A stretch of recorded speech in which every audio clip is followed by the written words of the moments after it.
Oh, am I on? You're on. Oh, I like starting it. It's my show now. That's Only right. because you have the no. It's my no. It's my show now. That's right. We negotiated, and we talked since yesterday. Everyone's like, "Oh no, are they gonna stop doing the show?" No. It's my show now. It is now the TimcastIRL. He forgot to change it. It's okay. I'll forgive you. You're still hired. Smash that like button because this is my show. That's what we do here. We smash the like button. That's the whole show. That's it. I'm I'm gonna sit here for 2 hours smashing the like button over and over and over again. Oh, sorry. All right. What's up, everybody? How you doing? TimcastIRL. I have Tim is still here. we have important news. There is important news. New Jersey has announced it is now mandatory to wear a mask in all outdoor public spaces. I don't know necessarily what that means, but it's a mandatory mask law. We are leaving New Jersey. Oh yeah. We are a family-friendly show, so let me just say F New Jersey. Mm-hmm. Indeed. Look, I should have learned my lesson from all of the shows that have made fun of New Jersey for being just awful. But this place is the worst. You know, it's funny. I've been making fun of New Jersey for like 25 years. Yeah, man. Seriously, 25 years. Because I went to high school outside of Philadelphia. And man, everyone hated Jersey drivers. Jersey drivers, that term I've heard the for worst state. so long. And then I moved to New York. And guess what I heard? Jersey drivers. Oh, they're the worst. So here's the news. In honor of this mandatory mask law, I have purchased a special mask that I will have to wear whenever I go outside, apparently. Because look, if you go outside onto a street, that's public space, right? Yeah. So this is the mask that I have purchased. It's a sports memorabilia mask for one of our long-standing football teams. Yep. The Washington Redskins. Wait, does that mean we have to wear a mask when we go skate outside in the backyard? Not in the backyard. That's private. It's not Oh, public. okay, good. That'd be ridiculous. But if you want to like ride your board down your street, Yeah. down the street. So yeah, I actually got a Redskins mask just because, in all seriousness, if they changed the name, it would be cool to have, before. Because also I think the Chiefs, the Indians, there's a bunch of teams that are like for some reason named after Native Americans, and they're going to change them all. So I thought it'd be cool, but it also would be very funny if they change the name because it's offensive, and then I'm wearing it. Yes. Yeah. There you go, New Jersey, and I'll be like, hey, look, hey, yo, Bye, Jersey. football team. No one will care though. It's stupid. No. There was this funny thing where this guy made a shirt that said Caucasians, Okay. and it was the same logo but like a white face profile, and I'm like, but that's not a slur. No one cares. Yeah. Like I really thought there was a white guy who saw that went got all angry. He's like probably just like, oh, that's a funny shirt. I get it. It's a joke. I mean, I get it. It's a funny joke. I mean, do we know for a fact that? Can I even say the name? I feel like you're avoiding saying the name. What name? The Redskins? What? I said Redskins several Yeah, times. we said it. Yeah. Well, all right. Well, I Redskins. want to know who's actually upset. Like Nobody. who's Not them. actually upset about Aunt Jemima? Like who's Nobody's really mad upset about Aunt Jemima. Nobody. No. is. Hold on. Actually, the family. Yeah, I was gonna say the of Aunt family Jemima is is. mad. They got their name pulled off. Yeah. Ridiculous. Yeah. Totally backwards. Oh man. So apparently that dude who ran into the Black Lives Matter It's activists, a terrible story. vehicular homicide charge, DeWitt Colette, they've destroyed this man's life. I agree. You gotta love it, man. Lady Antebellum changed their name to Lady A. Should we talk about this? Lady A? No. Well, I guess you're bringing it up. Go ahead. Yeah. No, look. Lady A is an actual singer, I guess, from Seattle, Yep. a black woman. Lady Antebellum changes their name Hold for on. Black Lives Matter. Hold on. I want to read exactly. This is. We're gonna get into it later. Oh, we're gonna talk about it later. Yeah, Okay, I'm just okay. doing a So general intro. I'll man. wait till later then. What we have here is a group of white individuals in a band trying to take the name from a black singer and suing her to steal the name. Yeah. You have a bunch of white progressives dancing in the highway. Not exaggerating. They were doing, what was it called, like the candy cane shuffle or I something? don't Cupid know shuffle. what The it's Cupid called. shuffle. Yeah, I think that's what it's called. on the highway. Yeah, at night. And this guy at night, it's at night. They're wearing all black Yep. around a bend Yep. with vehicles obstructing your view. Checks out. And a guy is driving and he tries to swerve out of the way, hits him, and now this guy is going to go to prison for a long time. So these are the stories that we have. We had a bunch of other stuff too. We're going to talk about this cancel culture stuff. We're almost going to lead with it. The co-founder of Vox has been canceled. That's it. He's not allowed to talk anymore, I guess. Well, you don't like Vox anyway, right? Vox is okay. It's okay. But this is they are like the snooty elitist of this, of the far left. Okay.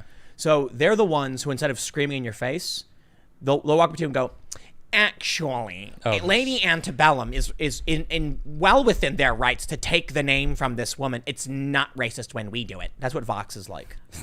Yeah. Legally, I've read all about it. Well, I'll talk about it later, I guess, when we actually talk about it. It's a crazy story. Yeah. I can believe it. I want to pretend like I'm going to be shocked. Oh, you mean to tell me that privileged leftists are sending a black man to prison because they wanted to dance on the highway? Uh-huh.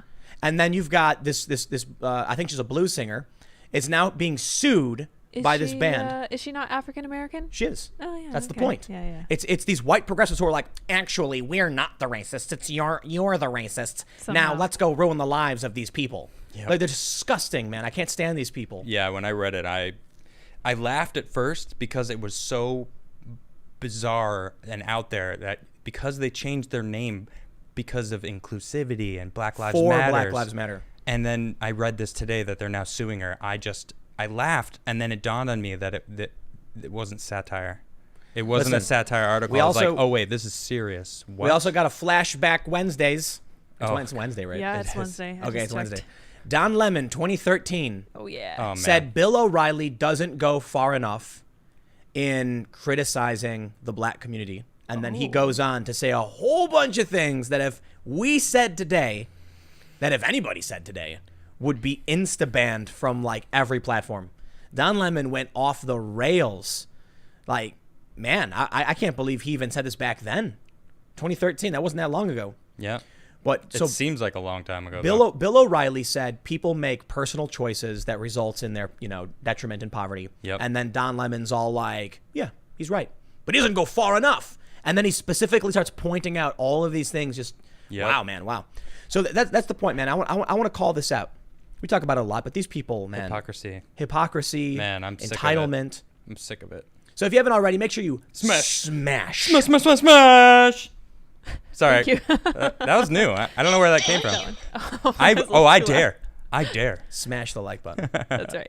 Smash the subscribe button and the notification bell. You can also like the smash button. Oh yeah. Doesn't exist, but I like it.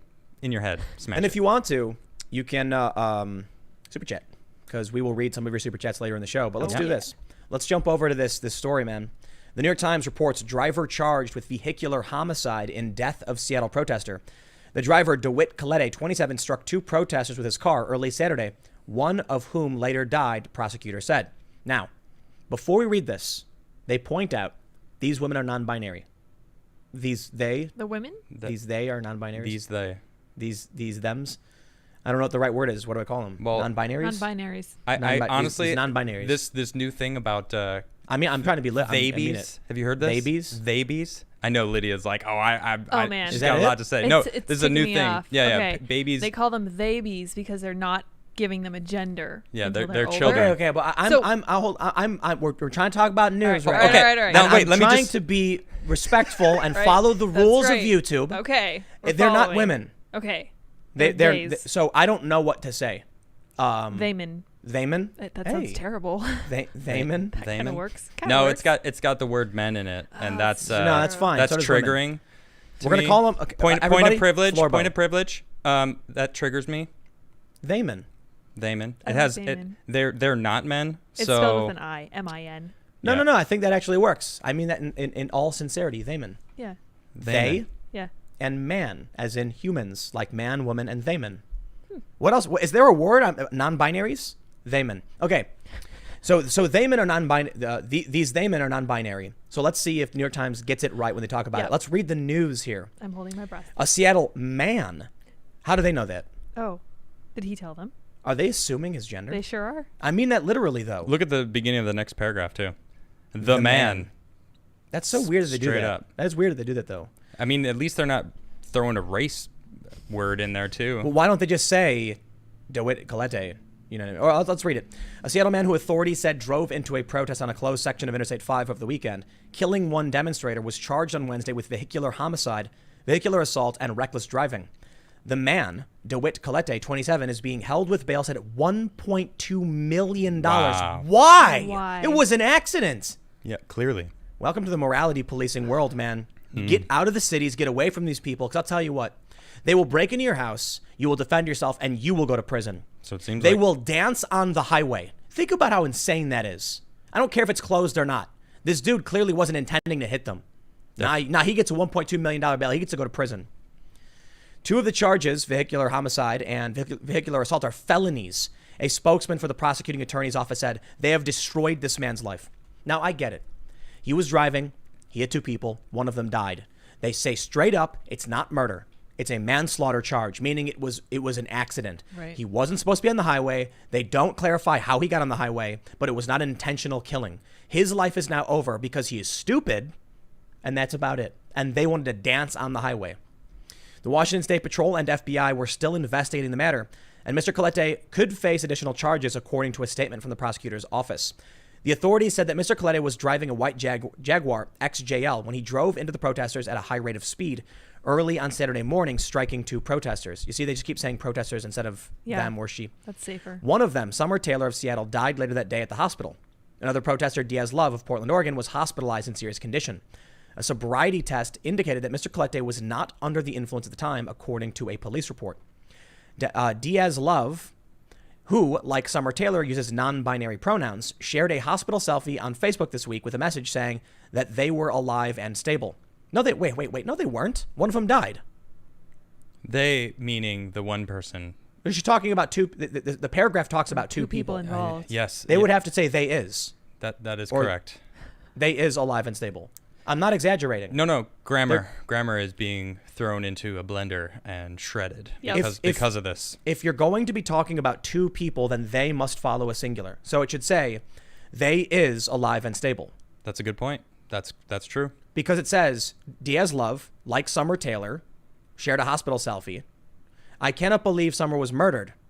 Murdered. They wrote, if they thought this murder would make us back down, they are very wrong. Who's they? Now who's they? I can't. This is ridiculous, oh my man. gosh. Language is supposed to help us understand what's happening.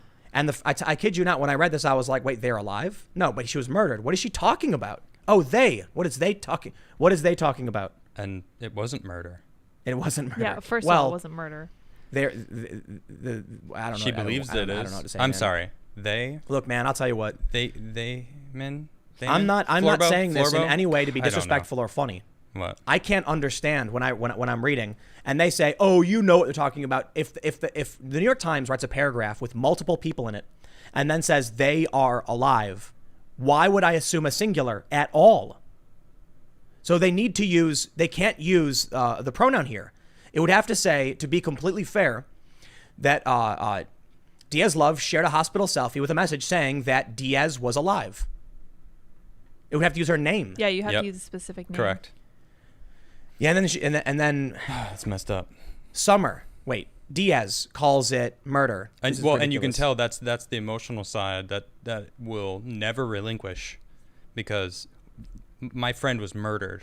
My fellow protester was murdered by this person, and it's like I read into the police report, and like he constantly was asking if they were okay. He felt terrible.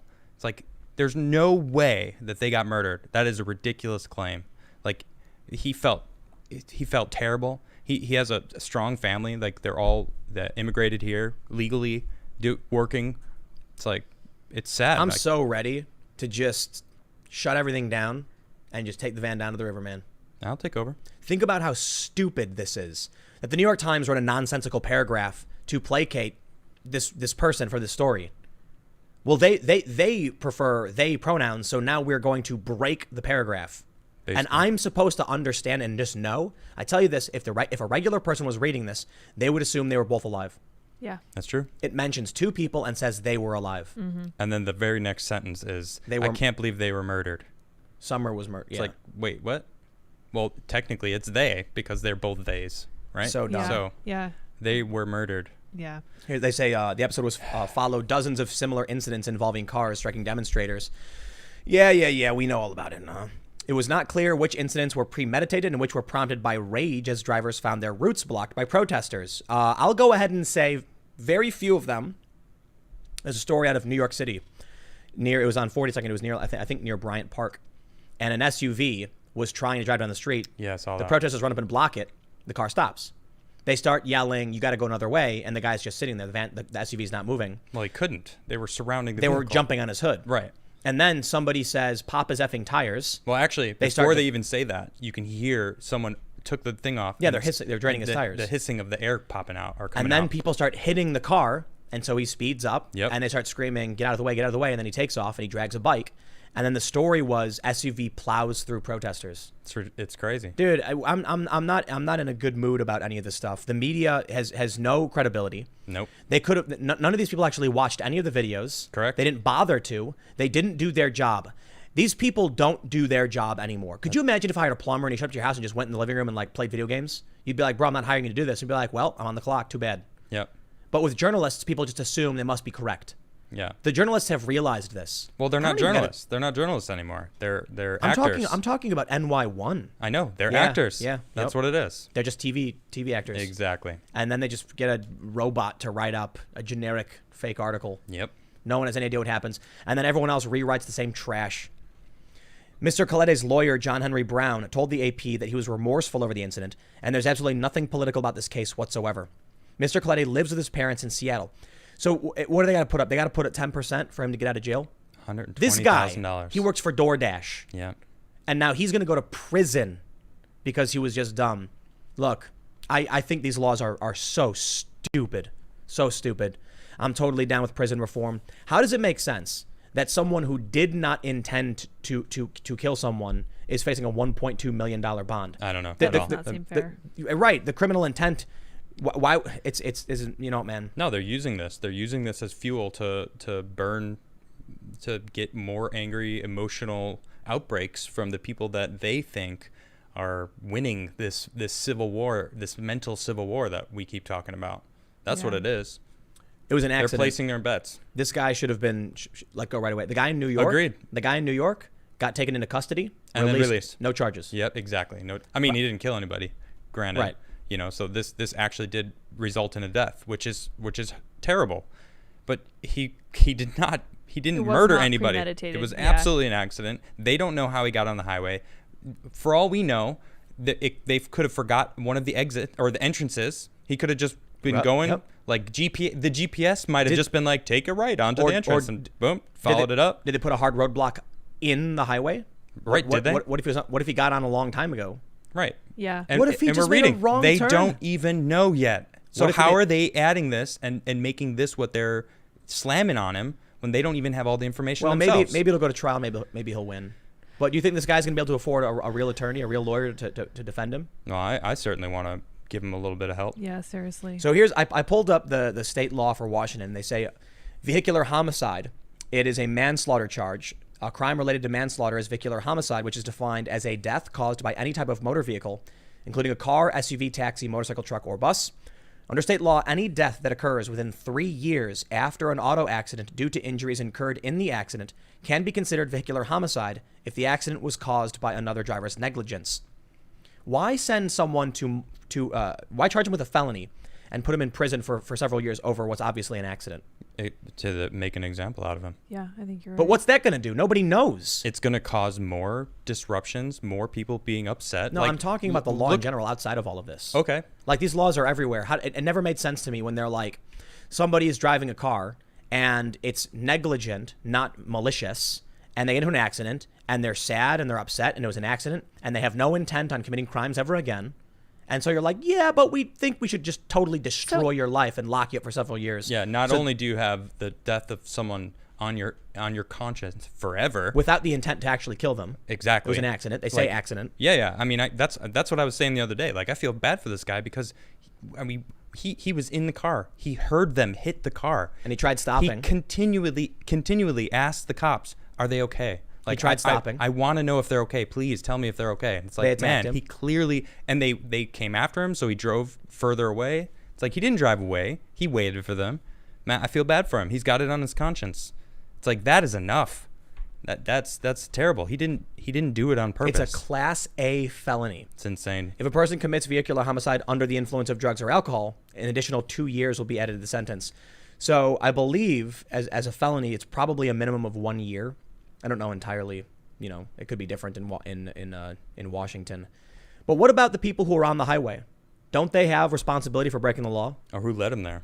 Who was letting them dance on the highway? It's not even about who let them. Nobody did.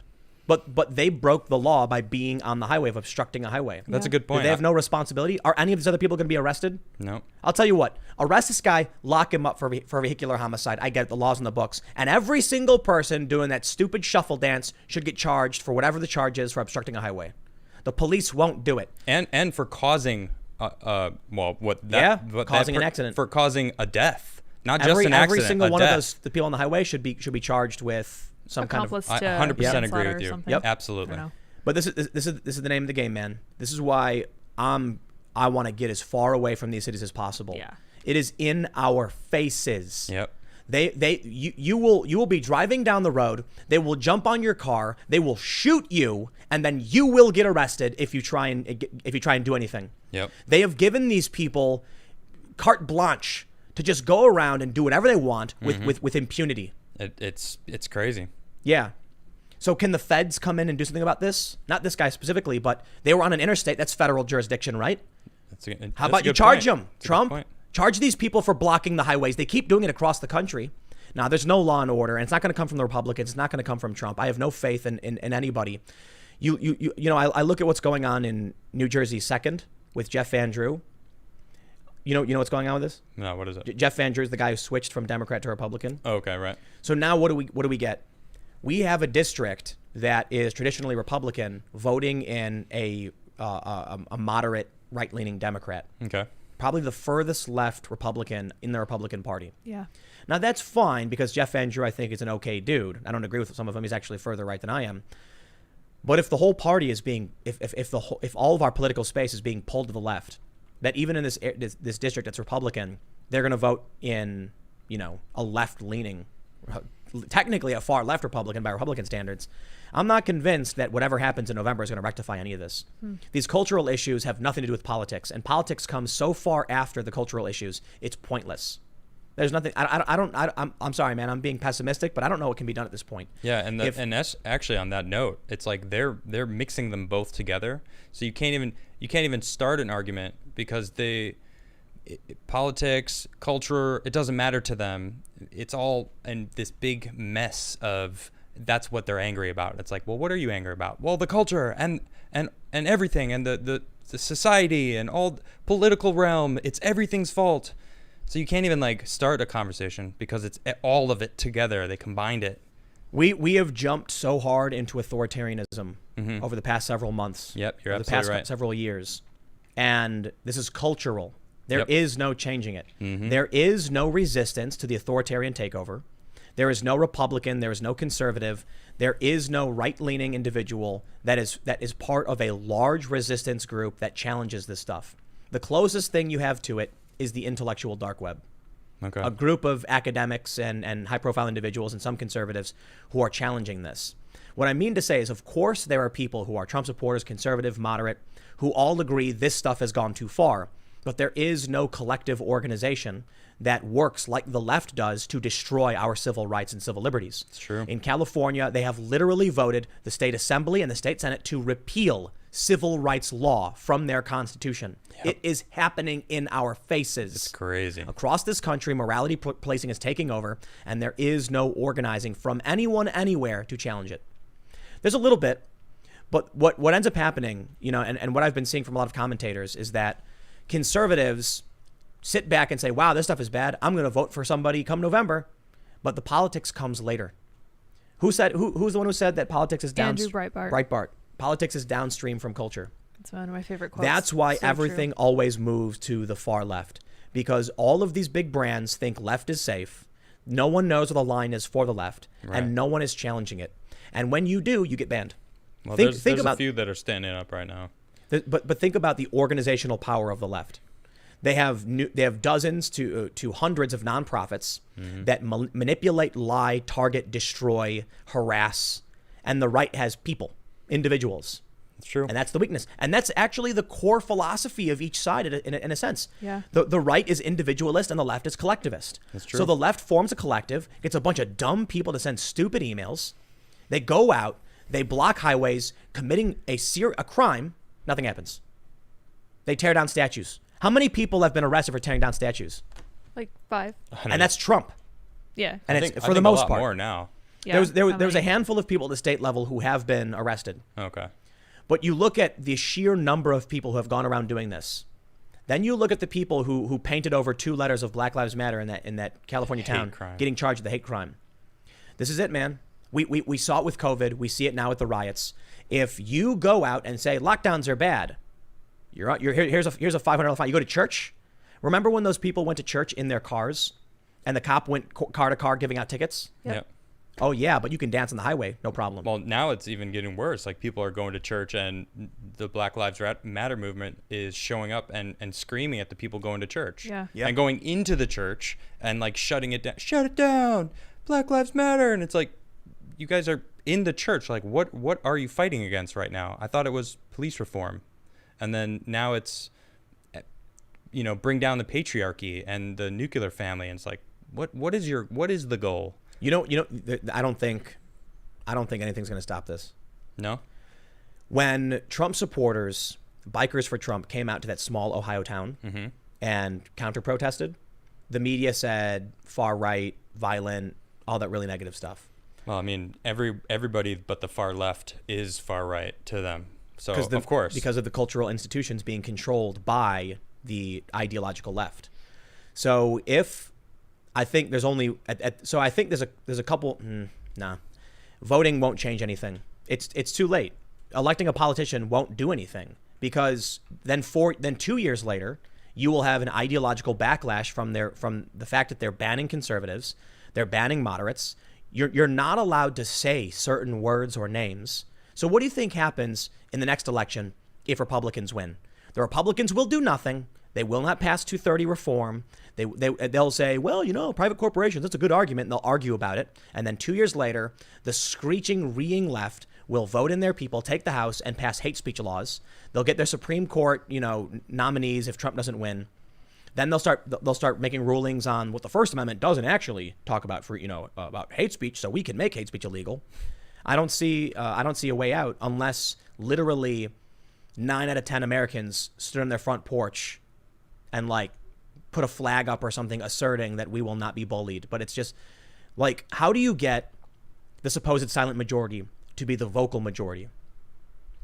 Something I've been asking myself every day, Tim. People keep saying the silent majority will speak up in November and Trump will win and the Republicans will win. Yeah, maybe they will. Or maybe it doesn't matter whether or not there's a silent majority at all. Who I can't remember who said this. I think it may have been Michael Malice. I'm probably crediting the wrong person. Maybe it was Jesse Kelly. Oh, whatever. I'm shouting you guys out, so I don't know who said it. They said if a tree falls in the forest and no one's around to hear it, did it make a sound? No. So if there is a silent majority and they're silent, they may as well not exist. It makes a sound. The tree? Yep. But no one hears it.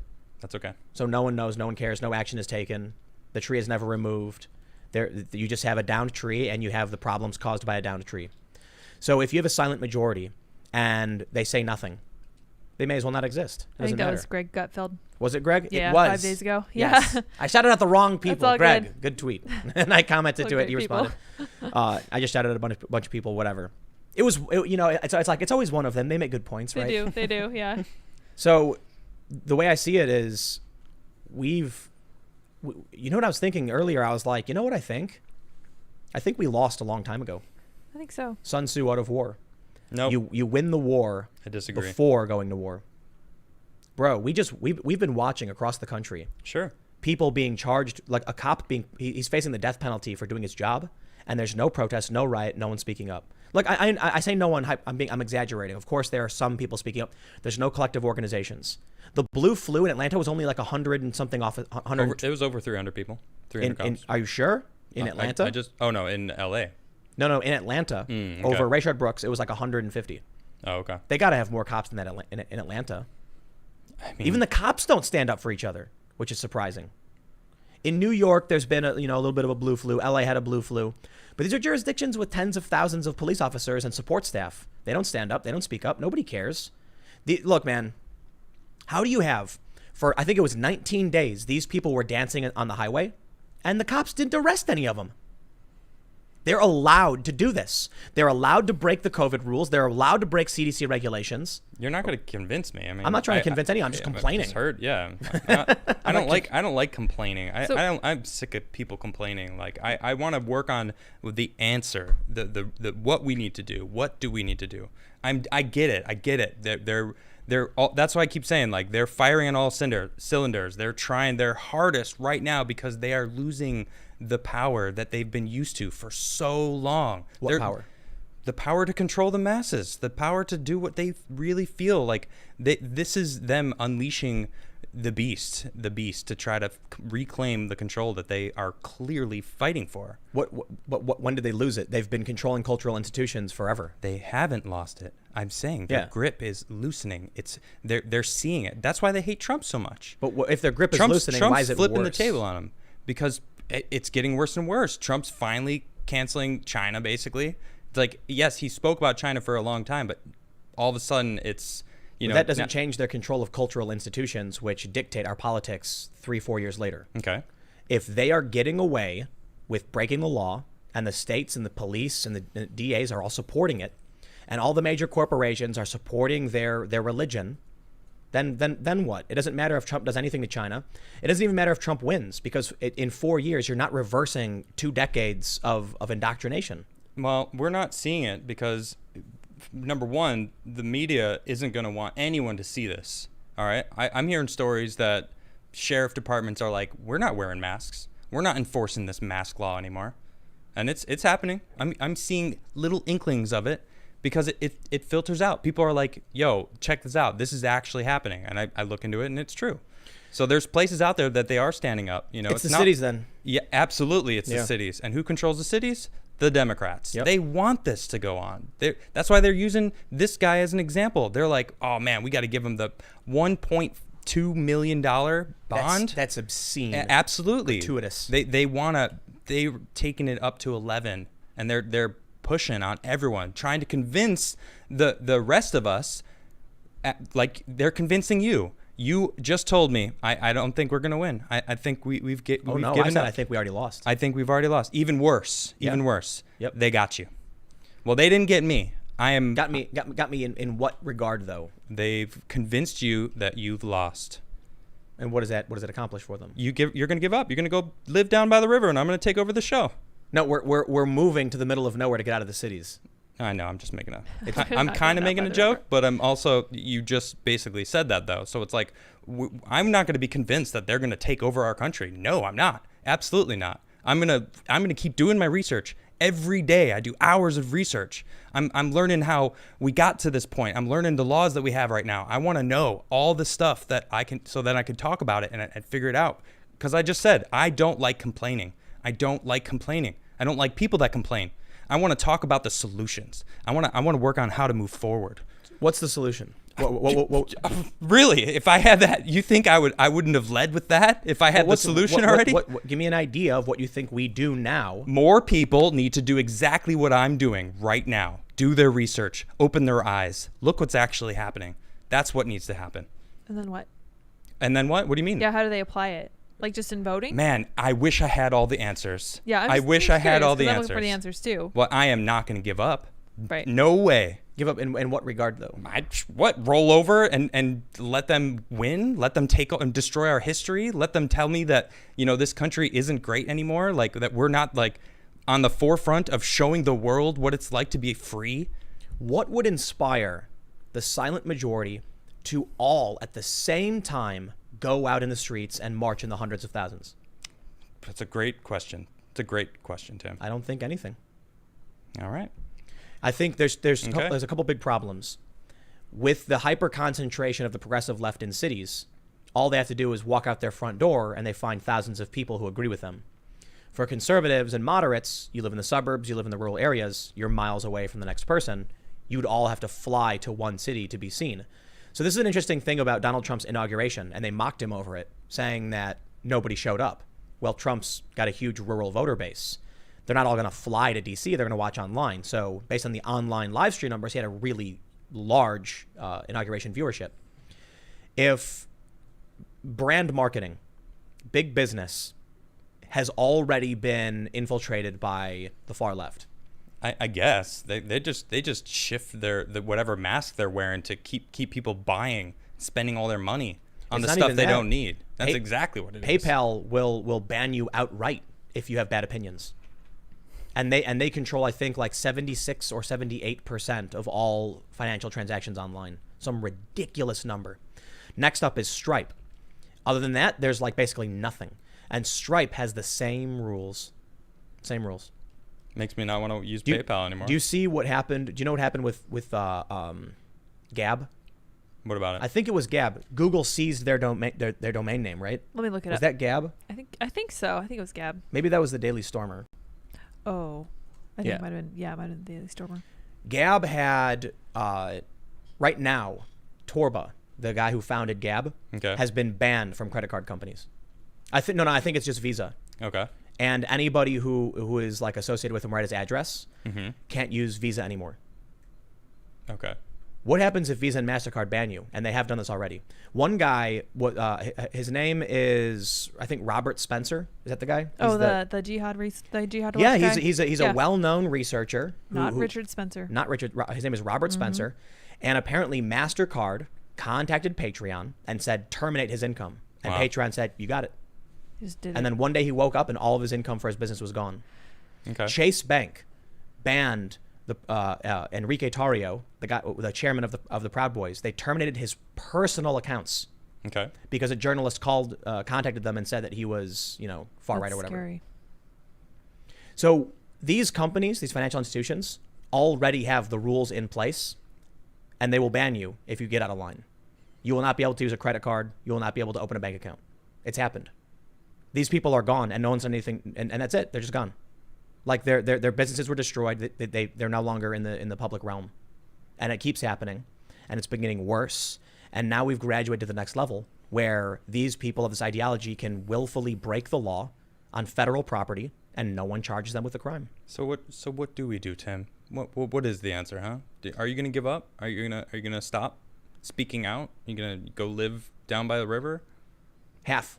We What- literally what? are going to live down Yeah, by the it's river. true. No, that's funny. Not It's a funny to ban. laugh at, but I'm serious. Like what is I'm not kidding when I say halfway there. Getting away from the cities, getting out of New Jersey. I tell you, I know a lot of people who have fled the cities. In New York, 500,000 middle class and wealthy people have fled the cities already. Yeah, I don't blame them. So maybe that will strip their power away. Maybe that's That could work. a big move that will take the power away from these institutions. There's also the argument that a major flood of progressive leftists into rural areas will overwhelm the rural areas, and then it will fracture the electoral college and then give the intersectional left the win from this point on. I mean, people have already said there will never be another Republican president after Donald Trump. Yeah, I think that's silly too. Well, the Republican Party will change. Okay. That's it what has happened. it has been changing, in a good way though. We have to have the ability to change. That's kind of what cancel culture is ridiculous because, it's like they don't allow people to, number one, admit that they were wrong. Doesn't Right. matter if you were wrong, you're canceled, you're done forever. You can't change. Like Don Lemon changed in the worst way. Yeah. But like he said some really solid stuff that like makes sense to me anyway. And now he's this drone, because he conformed. Well, not everybody's. Now people are seeing it and they're like, this is ridiculous. Yeah. This is a drone. What's the worst case scenario if we all just said okay to the left? I don't want to think about that. I'm not gonna cater to that. No, Because there is I would never do that. So no, I'm not even gonna talk about it. many of these people who have bent the knee to them will keep their mouths shut and keep feeding their families and say, I don't care about anybody else but myself, and if I just stay quiet, keep my head down, I'll get by. I'll just tell him to look at what the mayor was doing in Seattle. Yeah, it worked real well for her. Go do it. Summer of Love. 3 days later, they show up at her house. She's the mayor. So you And? think about it this way. Okay. If there's 1,000 potential targets and you stick your head up and say, hey, enough, it's you. If you keep your head down, it's 1 in 1,000. You might get by. I'd be willing to bet this is the problem we have with the silent majority. Most of the people are saying, why should I guarantee the risk to myself when I can cross my fingers and hope I don't win the lottery? I don't know. Ask Terry Crews. He's on a stage. He's using his voice. That's what I'm on a stage right now. I'm using my voice. I hope a lot of people are listening to what I'm saying and doing their own research. In fact, they're hitting me up saying, "Thank you. I'm doing research. I'm seeing what it is. I used to be a Democrat. I'm no longer a Democrat because I see what's going on in the world." So I'm doing what I can right now. Yeah. This is what I can do. I want to see. These people were on an interstate highway, right? Yeah. So where's Bill Barr? Come on, lock him up. Good question. Lock him up. Good question. Two people died. Why was Seattle having anything to do with it? If it was an interstate, that's federal. When I was in during the Ferguson protests, they organized an interstate protest, and they were specifically warned by the organizers that interstate is federal jurisdiction, which means if you get arrested, you are not going to a local county station. You're going to be taken by the feds, and the feds never lose. That's right. So they were like, keep that in mind if you choose to do this. Why is maybe the idea among maybe there's two scenarios. Trump is disorganized and not paying attention. He's got other things to worry about, and so no one's going after these protesters who keep doing this. I think the president's paying attention. Then maybe they're ignoring it on purpose because it makes people like me angry, really angry. Yeah, and it makes people like me really angry too. And then I guess I'm just going about it a little differently than you are. I want to know, when it comes to November, if I have a choice between Biden, which is obviously a no, and Trump, but Trump has the ability to start arresting these people on federal highways, why he didn't do it, why he deserves my vote. I like the Garden of Heroes. That's a good rebuttal. I like that he's actually sent out DHS and FPS to go start arresting some of these people who are destroying things on federal property. I mean, that's like being mad at him for killing 100,000 people because of COVID. It's like you think that the president of the United States can handle being the president and doing, I don't know. I've never been the president. I don't know what entails that job, the amount of stuff that they have to do, knowing exactly what's going on golfing a with lot. every single country, all around. The pressure's probably immense. No wonder he goes golfing. It's like, I like golfing. I've been golfing. So I get it. You think he could lean over to someone and say, I want you to go talk to, Barr or someone at the DOJ, and I want these people prosecuted? He can't do that? I know when I know something, and I know when I don't know something. It's like, I have never been in that position. I could never understand the pressure that he is in. I won't pretend to know. So I want tangibles. Okay. I will not simply be like, well, I guess I'll vote for Trump if he's not doing anything for me. Well, we're not. We have no idea what his platform is yet. Like he's waiting for the DNC to tell everyone that Hillary's running instead of Biden. Is that, Hillary's going to run and take over for Biden. She said it today that she would probably beat Trump. Well, it was an interview. Friday, right? Yeah. Right, and Friday. she said that she would beat him in November, and that's maybe what they're waiting for. They're waiting for something to happen because Biden's going to drop out. But here's what I can say. People are like, admit it, you're going to vote for Trump or whatever, and I said leaning towards probably, if it was today, we'll see what happens. Okay. And that's because, for one, Garden of Heroes, awesome. I love it. I literally love it. It's fantastic. Do too. It's incredible. Beautiful. Everyone agrees. Yep.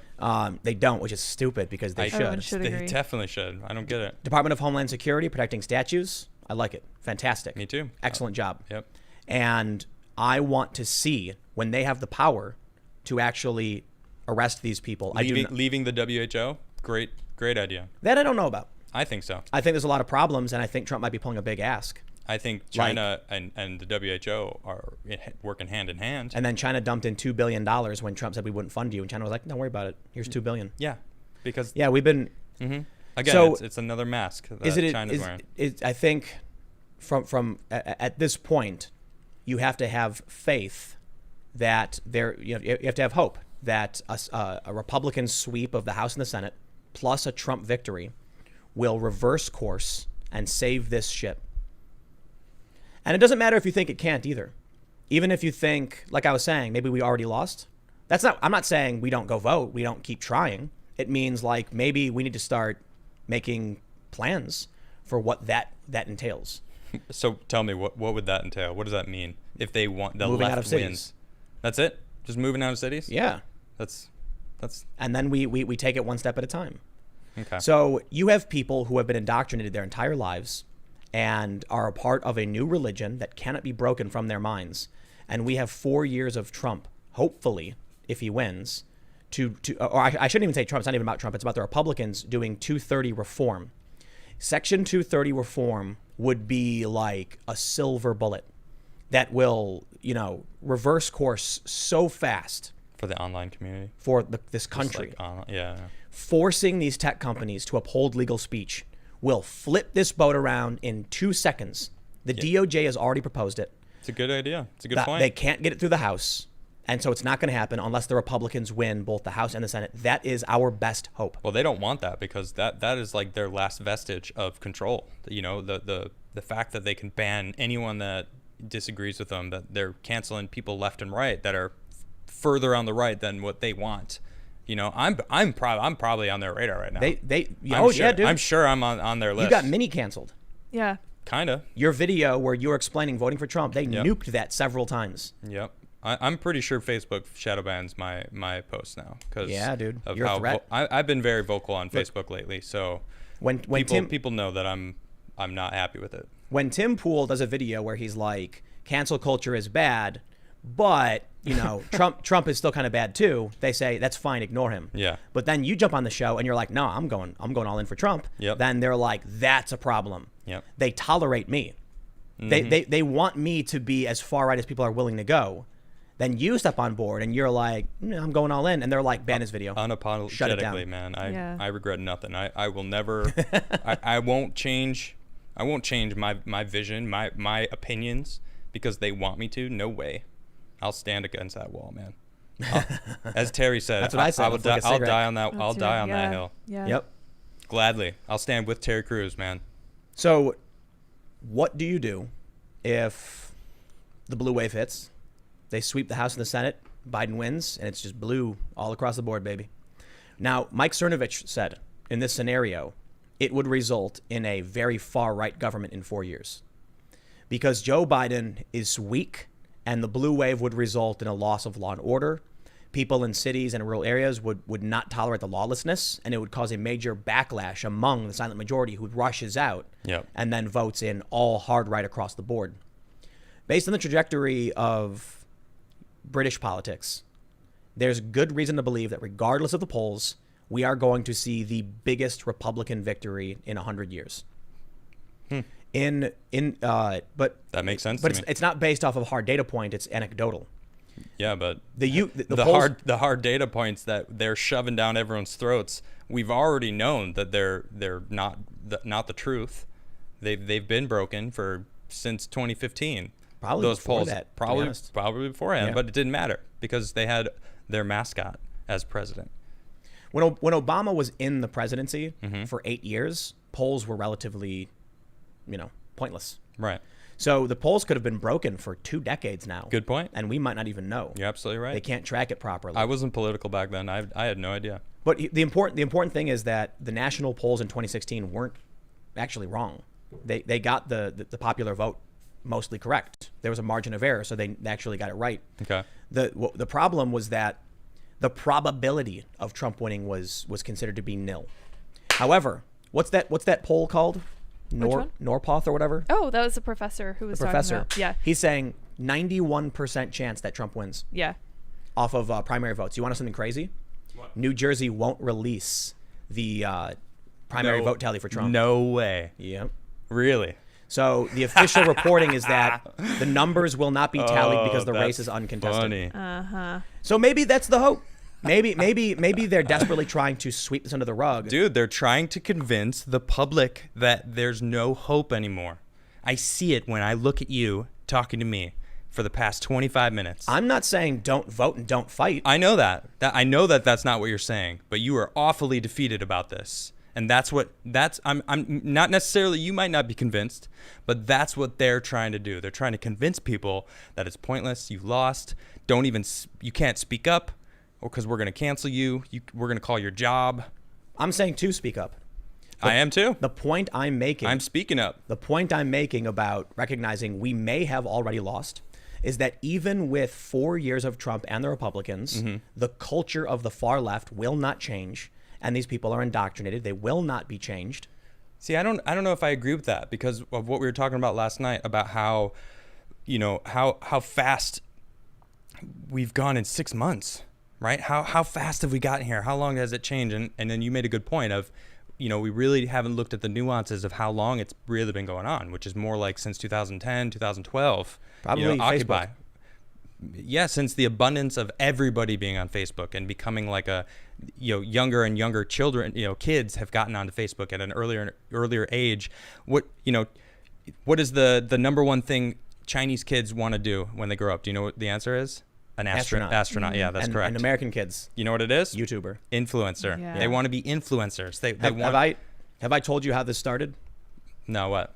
So I'll give you the academic breakdown. I had a conversation with Peter Boghossian about this. We did a podcast. Okay. And James Lindsay and Helen Pluck-Rose.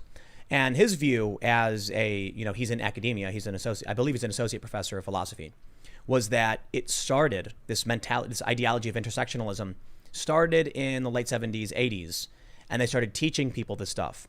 Eventually, the professors had this ideology and started teaching their students, and it's spread since then. Okay. And now we have a generation that were raised on this ideology. They've entered the real world. Okay, so I don't want to lose the reason I was bringing this up. So we got here, and we're here now, right? Everyone's seeing it. Because of the pandemic, it's even more crazy. Everyone's actually seeing it, talking about it, saying, wow, this is really crazy, this kind of mentality that people are gaining because of the internet. We're calling out teachers. We're seeing what they're actually teaching our children. People are starting to homeschool. So it took us to here. And I think it's going to be even faster when we suddenly just go, we've had enough. 230 reform.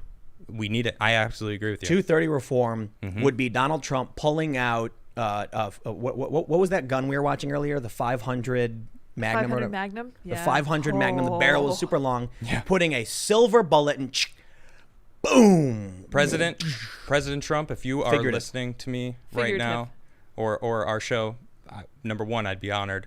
And number two, listen to what he just said. He would be pulling out, like, you ever see the Joker when the Joker pulls out that really long revolver? Oh yeah, I love that scene. Putting a It's like a silver foot bullet in it long. and then boom. man. Two things: 230 reform and ending the war on drugs. Oh, definitely. If Trump, well, That would nail it. I mean, if Trump came out And said, like the week before, the first thing I'll do is an executive order releasing nonviolent offenders. Amazing. Yeah. I think it's Snap. I think it's sitting in his pocket. I think he's sitting on it. Maybe. I hope so. I don't know why he wouldn't do it. It's so weird to me. It's like, I mean, maybe there's something we don't know about what's going on in the inner workings of government, but let me tell you why 230 reform is so important. So go back to that point about how we got here. When I was bringing up Peter Boghossian, that was his view, and I disagreed. Many different ideologies exist. Okay. Many different non-theistic religions exist, and they're not prominent. Intersectionalism became prominent because of Facebook algorithms. When Facebook launched, Yep. and publishers realized they could make money by getting shares on their articles, they started creating clickbait. Clickbait. I think clickbait was invented by Upworthy. So the specific clickbait, people don't understand this. Clickbait is when you omit information from a title so that people feel pain. Emotions. You feel a pain. That's an emotion. I guess it's actually a negative. It's a physical, painful response. Emotion. So when you see a headline that says, "I can't believe this man actually did this to the dog. How gross." Share. Well, no. What happens is there's actually a negative physiological response people have when they don't experience the complete process that makes them want to, like, I have to know. I have to have the complete pull through. Right. You have to tell me what it is. Mm-hmm. And so they realized this and started repackaging content, videos, YouTube videos, but clickbait titles, which generated a ton of revenue. So here's the basic process. A publisher emerges and goes on Facebook, and they write a news story. They say, Adam Krigler lands perfect backflip. People see the headline, and they're like, You could have said hard flip. perfect hard flip. Because I actually you did It today. was fantastic. Yeah. Nailed it. Adam Krigler nails hard flip in the backyard. God, you could say that a million times. I Now- love it. Never get old. Now, I what love if they did a clickbait headline? I can't believe Adam Krigler pulled this off. Which one gets more traffic? The second. The clickbait, obviously. Yeah. They started to realize that anger actually got more shares than clickbait. That's true. It's And proven. and so the evolution changed, and that women share more than men. Mm-hmm. So they realized that when they would do a video or an article about police brutality, they would get 10 times the shares of an average article. And so immediately the boss of this company said, do more of this. All of a sudden you were met with this conundrum where a legitimate news organization would get 1,000 views and your clickbait rage, the police are bad, would get 10,000. 500,000, yeah. Yeah, 500,000. Crazy amount, yeah. Then the venture capital came in and they said, who do we fund? Well, clearly they get way more views. Fund them. Yep. Something magical happened. The people realized that if they wrote about racist police, they would get X views. They also realized that when they wrote about sexist police, they would get Y views. Ding, light bulb. Gosh. Racist, sexist police is XY. X, Y views. Ooh. X Yep. plus Y views. Or arguably X times Y. And that's where intersectionalism became extremely prominent. You ended up with articles that would say something like, there's one article from Vice that was like, black trans women fighting police brutality are the feminist heroes we need for Black Lives Matter. It's like they just took literally every word possible and jammed it Oh, into it's a like headline. that article we read about Ivanka Trump. Exactly. Yes. That put all of the keywords. Oh, yeah, just I remember jammed that. it all in. Yeah, that was amazing. Or like that little video that's how Vice makes their Yep. Where they close their eyes and just throw Throw a dildo? The thing. yes at the wall. Venezuela, the transgender dealers. ketamine Yes. dealers, Yep. and then that's an actual article that they Well, did. so, but that's That's how it works. That's true. Yeah. Yeah. And so you were getting these different keywords that would attract people, but then Right. Vice also learned the lesson. Yeah. Just put racist, sexist, anti-gay Donald Trump. And Go now, away. but now we're at a phase where all those a certain generation of people, including myself, like there's a certain age group that kind of fell into that, right? And they were a part of that, and now we're kind of coming out of it. And a lot of those people have kids. A lot of my friends have kids. They're teaching their kids that this is craziness. They aren't letting them have iPads anymore. Yeah. It's kind of like, I feel like it's coming around. I can only really speak for myself ever. So in my own personal experience, I'm seeing what they're doing. I know what clickbait is. The term clickbait is in everybody's vocabulary. We all know what clickbait is. We don't. Really? The definition of clickbait has changed. Okay. Well, again, my own personal experience and the people that I know, almost every person I know, you know what clickbait is? Yeah. I'm pretty sure, I'll do a poll. You know what clickbait is? 99% of people right now say Yeah. clickbait is like a sensational title. That's not clickbait. Okay. That's either like, you could argue it's rage bait. Rage bait is something different. Oh. Clickbait literally is, so there's a forum on Reddit called Saved You a Click that specifically targets clickbait. Yeah. People now refer to rage bait as clickbait. Okay. Rage bait would be like, racist, sexist, anti-gay Donald Trump does a backflip. Okay. You want people to get angry, so they click on it. Yeah, I would argue that's the same. Clickbait is a literal definition. Well, we can Manipulating talk people. semantics, but I don't want to.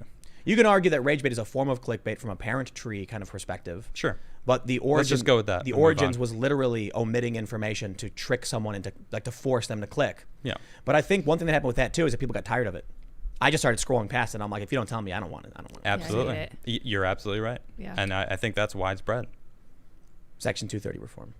I love that. That's the magic I think bullet. I think it's a good idea. We need that. The DOJ proposed it. I don't think they go hard enough. The general idea is that if the speech is legal, it can't be removed. Otherwise, you lose your liability protection. But they're making speech illegal anyway. It's like they're choosing what's legal. So like, where's the line? They're clearly not caring anymore. They're like, whatever. We're just gonna ban whatever we don't like. So you're saying we lost? It's hopeless? I'm no, kidding, absolutely I'm kidding. not. We have to stand up more than ever. Yeah. So we have to speak up. That's there's- exactly what I'm saying. There is a challenge in like what constitutes harassment, because there are harassment laws. Okay. And someone Sure. could argue, like, he tweeted at me 3 times and I told him to stop and he kept doing it. And maybe you'll see more of that. Okay. Good. I don't care. Don't harass people. Even if it is minor, then we'll have to figure out where that line is. Well, But I mean, sending someone death threats is pretty significant. But that's versus going on every single being a reply guy and just like saying mean things all the time. It's just like, okay, you can just block them. You can just Right. ban them Exactly. from your page. So there was There's a big difference. there was a guy in Canada who after he got blocked kept tweeting at him because Mm-hmm. you can, and then I think he won, but he got arrested for harassment because of this. Okay. Either way, look, man, if we say that legal speech is protected, then the past 10 years will be erased. Poof. all of a sudden you'll see every conservative start saying exactly what they think, what they want. You'll have people who have been banned coming back. Yep. Maybe not necessarily coming back because they might say, "Oh, our bans are, you know, in effect or whatever." But this would be massive. There's another potential for victory, and that's decentralization, which we're seeing now with the Win network. Okay. The Donald.win. This is really hilarious, right? You start with Reddit. Okay. Reddit was basically a parent forum with a bunch of smaller forums. And then because Reddit has become totalitarian, like the Justice Served subreddit announced you can no longer post videos of people of color who are committing crimes. Yeah, I saw that. What? Like what? Right. So- they're pushing the specific narrative that fits their cause only. That's it. And that is not free speech. Well, they don't believe in free speech. I know they don't. Like exactly. you can make white people look bad. Well, so here's what happened. The Donald.win declared independence, you know, Good for them. and they created their own website that's a clone of Reddit, and it's actually growing in rankings. And now not surprising. something magical happened. What? Several other subreddits declared independence and Nice. are now part of Yes. an independent, decentralized .win network. Oh, you can do that. So people are actually becoming aware of this clickbait cancel culture. Like These forums are the anti-SJW forums. It's not a new discovery for these people. These are the forebears of the fight. right, but they're separating themselves because they're realizing that it's cancerous. They're cutting the cancer out off of their body basically. They're declaring independence. Sure. And so this might restore some of the balance outside of 230 reform if these communities that are anti-SJW, that are conservative, moderate, intellectual dark web, say, we're going to have our subreddit be a functioning independent website. No one can change the moderators. And if people don't like it, they can just leave. No one will have the power to ban them or control their speech. I love that. So Sounds great. Dave Rubin has been working on locals.com, which we've talked about a little bit privately. For those that aren't familiar, the general idea is it's your own website. It's a functioning social media network with an independently connected network between other channels. But it's your website on your server. No one can touch it. It's pretty cool. No one's going to ban you. No one can ban you. It's your website. Someone could go to Dave and be like, Dave, you know, this person on locals said a naughty word, and he'll be like, I mean, that's their server. What are you going to do about it? Yeah. And so that decentralization is a large solution to this. The problem is, like with Parler came out and immediately the leftist media attacked it as far-right, extremist, Nazi, etc. Yep. See, Although this time, they're still doing it. however, because of high-profile conservatives, it didn't stick. It didn't work all that much. That's true. When Parler first came out, I'm not entirely sure what happened because it was a while ago, but I think Apple tried banning it from the App Store. Oh wow. And then I think it was Trump Jr. Somebody intervened and was like, why? And then it like got reinstated or whatever. Mm-hmm. So now they're trying to run a smear campaign saying all the worst possible things about it.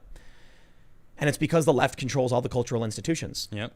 So one of the biggest problems the right has is they're not cool. Okay. I actually talked to this musician about this, and he was pointing out that one of the things that works really well for what we're doing on this show is that we're like stereotypically cool guys. Skateboarding, you know, music playing, You know what's really hipster cool? types. You know what's really cool? Standing up for what you believe. That's right. Saluting the American flag and following all the rules. That's cool. And you know what? It's crazy because there's a lot of people on the left that do exactly that.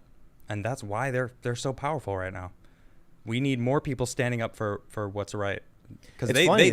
think they're right over there. And they stand up for themselves. And they stand They up. do. And they proudly Dude, you want to hear scream something? into the air what they believe. You want to hear something really funny? Of course. There is a punk rock song from a band called Propagandhi. Okay. And it's called Stick the Effing Flag Up Your GDA, You Son of a B. Wow. And the song, they're Canadian, I guess. So, but I remember listening to the song when I was a kid because my older brother showed it to me. And the song is basically like, this dude is being told to salute the flag, conform, and don't you dare speak out against it, otherwise you'll be destroyed. Yeah. And so then he says, well, if this country is so GD free, then I can burn your effing flag, you know, whenever I damn well please. Yeah. The interesting thing about it We all get is one. that there's today, I was listening to the song earlier, you know, I used to listen to a ton of punk rock, and I'm like, this makes no sense. There right now, there is no.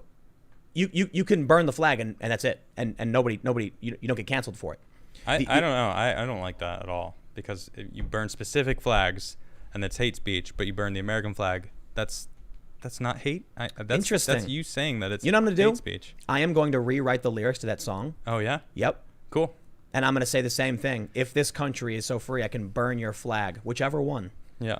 But anyway, I was listening to this song, and he basically talks about, one of the lines is romanticize murder for morale. Okay. Talking about the war, tie a yellow ribbon around the oak tree, my friend, and gee, Wally, that's swell. Wow. Like, the idea is like, back then when they wrote this song, it was you supported your country, they would go to war, you do as you're told, and if you spoke up against it, it was like, oh, egad. Someone brought this up, that if in the early 2000s you mentioned that the reason we were under attack by terrorists was because of it was retaliation for our actions in the Middle East. Okay. You would be banned, canceled, kicked off shows. Bill Maher had his show Politically Incorrect canceled for, and so about that. yeah, so the political correctness existed. The funny thing now is it's on the left. It's all leftist cultural, censorship. Yeah. Like it always exists in some form. Yeah. The funny thing is that I listen to this song, I'm like, it like thematically fits more with our fight against the left than it does anything to do with challenging war. Interesting.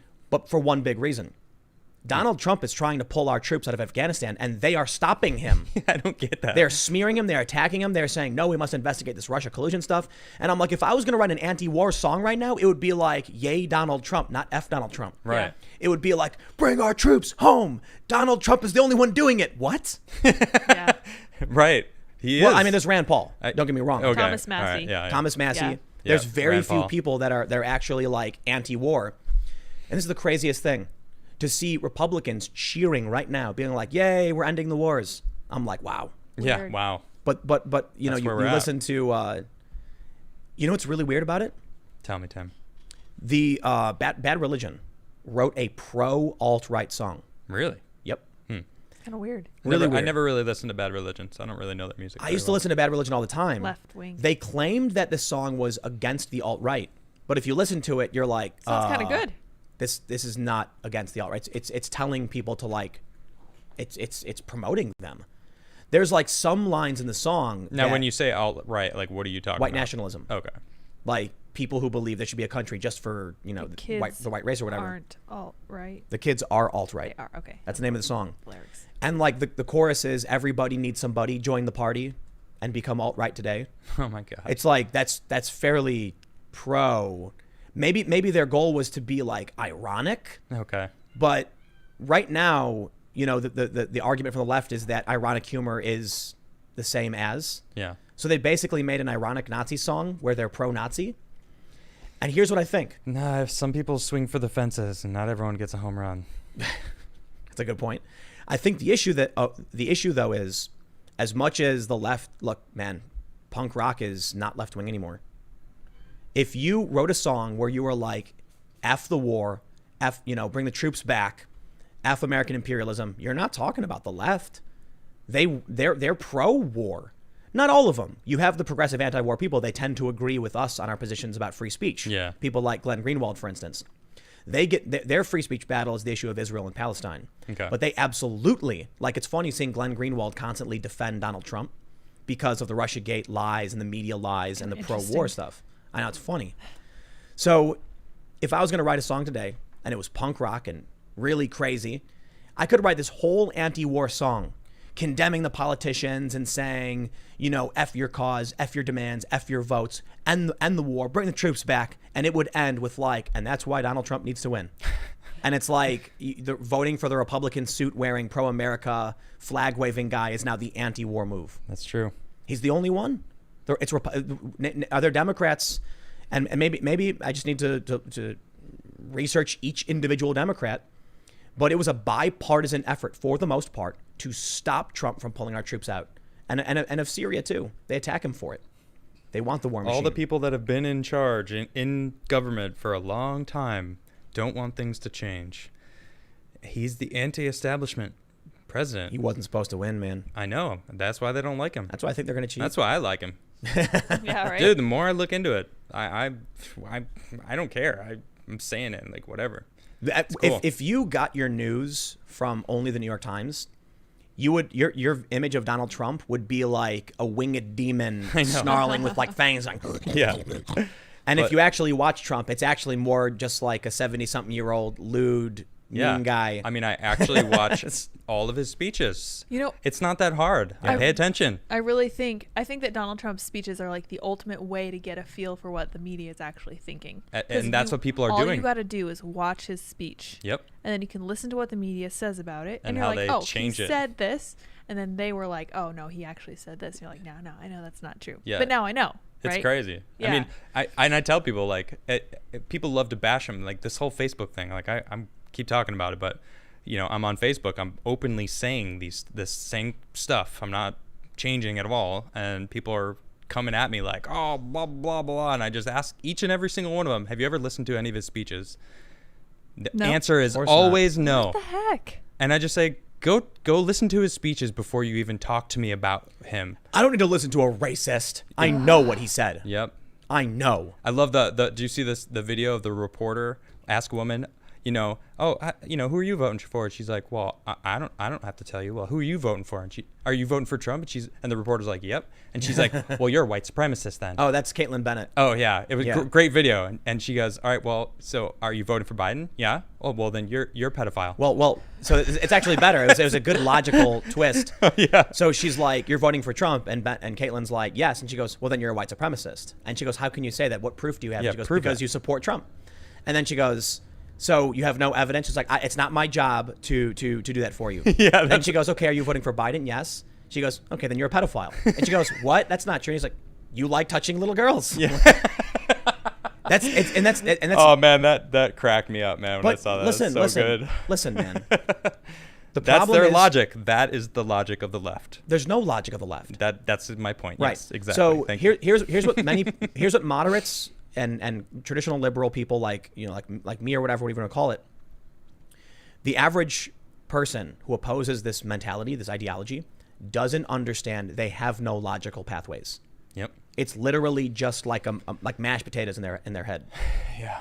They have duct taped together somehow a system that can pull an electrical current, but you can't map it. Yep. You try to use the Socratic method. You try to make these points. They don't get it. Well, when you think about it, the human brain doesn't fully, complete growing until you're 24. You know, it's still. So we have no idea really the effects of having an iPad in front of you, altering your brain waves from 3-year-olds are on iPads. They have a phone their entire life. We know the blue lights keep you awake. Your brain thinks that it's still daytime, so you don't go to sleep the same. It's like we have no idea. So not only is it mashed potatoes, but it's not a brain that we're used to. It's not. We can't compare ourselves up. We're like a different breed of humans almost, because we're part of computers. We are the new AI. Cyborgs. They are the new AI almost. You know. Cyborgs. Yeah, they are the Borg. Their brains are developing Yes. with this digital internet technology. They and are videos. the Borg. Wow, that's crazy, dude. Do you know the story They of the are. Borg? Are they not? That's pretty nuts to think about. But You know, that's what it feels like. I'm gonna ask you guys in the chat to correct me, but my general understanding of the Borg in Star Trek was that they were a regular civilization like humans that started integrating medical technology that expanded to a point where it synchronized them and then created a hive mind over time. I think so. That they used to be regular people, and then over time, the I technology. don't know if it started with humans, because they assimilated all sorts of different races over time. Not So- humans, like the Borg was a humanoid-like race. Right. Then became this, and then started assimilating all the other, races. Yeah, I'm not sure. You guys know what the Borg is, right? I'm not. Oh, they know. It's not They're- too they're esoteric. talking about it. Yeah. You will be assimilated. You will be assimilated. Resistance is futile. Not if I can help it. Right, Resist. seriously. Man, I love the Borg episodes. I know. What, They're like good. some of the best Picard lines. Yep. When it's- 7 of 9. Yeah, well, that's Deep Space Nine. Yeah. No. Oh, Voyager. Voyager. Yeah, Voyager. Voyager. Oh, I messed up. Oh, that's it. You're I'm Canceled. officially You're out of canceled. Fired. I'm officially out. Canceled. There's always jokes being made about Trekkie fandom and who knows more than someone else. Yeah. So I will defer to you. I clearly know more than you. You nerd. You can have that trophy. Did you hear that, everybody? He admitted it. I'm gonna All take right, this. all right. I'm gonna take this Savor W and it. run. That's right. Go, All go, right, go. hold on. We got to jump to this next bit. Yeah, Okay. let's talk. What are we talking about now? So this is the Harper's letter Oh, that was written. And I want to give a shout out to Bridget Fedesi, who tweeted, "To everyone who signed this letter, welcome to the alt-right." And I laughed very much when I saw that. Excellent tweet, Bridget. Because this is a letter on justice and open debate, which basically says cancel culture bad, free speech good. And it was signed by 150 or so people. Wow. And it includes a lot of people who are like lefties who have actually tried engaging in cancel culture. It's kind of funny. Well, maybe they're realizing just how bad things are. But special shout out to people like Nick Christakis, Noam Chomsky. Didn't Elon Musk say like F Chomsky or something? He sure did. He does not like Chomsky. I mean, Well, I'll tell you what. I've heard Marxist, some. isn't he? I've heard some of Chomsky's speeches over the past couple days. I like Chomsky. I've been looking into it, and he defends free speech heartily. He has. And he also condemned the violence from Antifa. Oh, okay. I'm a fan. He has some crazy ideas. He I certainly don't know does. enough about him, but all I know is that he has a few. Yeah, crazy same. Ideas. There's I'm a still video. digging. I'm still digging. There's a video I I appreciate posted that. from like the 70s or 80s or something, where he said straight up, "I will legally defend a person whose views I abhor Yeah. Of course. if I'm defending their free speech." That's Yep. how it should And be. people were yelling at him for it. I know. Saying that basically by saying the speech is acceptable, it's a favorable view of their speech. And he's Right. like, no. Absolutely. The right to not. expression must be distinct for distinct everyone. from. Yeah. So mad props. We also got, Well, Steven no, Pinker. and he said something that stuck with me. He said, "You're on two sides. You either agree with free speech as a whole, or you only agree with speech that you agree with. There's Like no your people. no difference, or there's nothing else. It's either one or the other. Period." That's You know- pretty you know, And binary. it's like, man, he's got a good point there. he used to be like the left-wing pope. Really? I'm being very exaggerated, but people on the left held him up as like the dude. They did, yeah. And so when Antifa started doing all this violence, people emailed Chomsky and they said, "How do you feel about this?" And he said something. I'm gonna try and get the quote, but I'm paraphrasing. "When we enter the arena of violence, the most brutal guy wins, and that is not us." And he was right. Yep. Case in point, the video of that Proud Boy winding up the shot and then boom, and the guy goes flying. Yeah, I saw that. You are not recently. Antifa, but the right is restrained and doesn't want to engage in violence. So Antifa is just running amok, and the cops aren't doing anything about it. But he's condemned Antifa's violence. He said it's not a good idea. He's defended free speech. He's also got a bunch of really crazy far lefty ideas. That's fine. Yeah, I haven't heard that stuff I yet. don't care. Like whatever your views are, however you want to live your life, as long as you're not violating the rights of other people, as long as you're honest and truthful, respectful, nonviolent, then you can be a communist. So so long as you I will sit down and have an excellent debate with a communist, as long as they don't agree that they can try and swing a punch at me because I don't agree with them. Right. Like Antifa, nah, they're out of the question. But some commie wants to sit down and have a debate, 100%. Let's have a debate. You know what I mean? Yeah, I I disagree. agree. I disagree. But here's the best part. Let's get to it. Matthew Iglesias. Oh, yes. Matthew Iglesias is a co-founder of Vox.com, a progressive media outlet designed to explain the news, which eventually just devolved into left-wing rage bait. And while I want to say that Matthew is not the worst, he called Donald Trump a moderate, and Vox is the snooty elitist of the far left, not the extreme reeing of the far left. Yeah. I still think they're responsible for a lot of the stuff that's going on. But something kind of, well, maybe not ironic, but what's the word I'm thinking of? Let's just say the easiest way to explain it is you reap what you sow. Check this out. No, I mean kind of. So this is a letter written by some it's the critic at large, I believe, for Vox, Emily Vanderwerf, who, I'll just paraphrase, wrote a letter saying, "I sent a version of this to the editors of Vox. I have redacted some bits that are internal to Vox and shouldn't be aired publicly." Basically saying that it is a privileged position for Matthew Iglesias to be signing this letter and talking about free speech because he doesn't recognize how his privilege and it negatively impacts marginalized people. Notably, that some of the people who have signed this have anti-trans opinions, and by joining in with them, it empowers them and their positions, and that puts them at risk. I see J.K. Rowling's name right there. Oh, definitely. And that's probably one of the people that she was referring to. Mm-hmm. Well, Matthew Iglesias was then, let me jump over here. Here we go. This is from Noam Blum. He says, "If you had any doubts that Iglesias was shut down by his bosses." After signing this letter, this is from yesterday, Matthew Iglesias tweeted, I have committed to not doing contentious stuff on Twitter anymore, so I seriously can't comment on this and would appreciate being taken out of the thread. He has committed to not doing this. To who and to why? Well, we then have this from Ezra Klein. Ezra said a lot of debates that sell themselves as being about free speech are actually about power. And there's a lot of power in being able to claim and hold the mantle of free speech defender.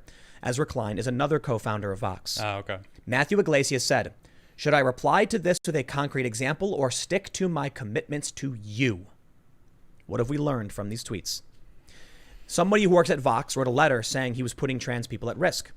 That opens the door to discrimination lawsuits by someone who can say, my boss signed a letter with transphobes, and that proves he has a negative view, and so everything he did against me was based on that discrimination. And that's the argument they could try and make. Matthew Iglesias says he made a commitment to Ezra Klein. And what was that commitment? That he will not speak on contentious issues. He's canceled. Yep. That's Wow. it. Goodbye. Himself. He signed a letter to defend cancel culture. Someone at his company sent a letter in that was properly worded and not overly threatening. And now he has had a conversation with Ezra where he cannot comment anymore. And here's the best part. Ezra Klein's comment about debates on free speech is specifically targeting Matthew Iglesias.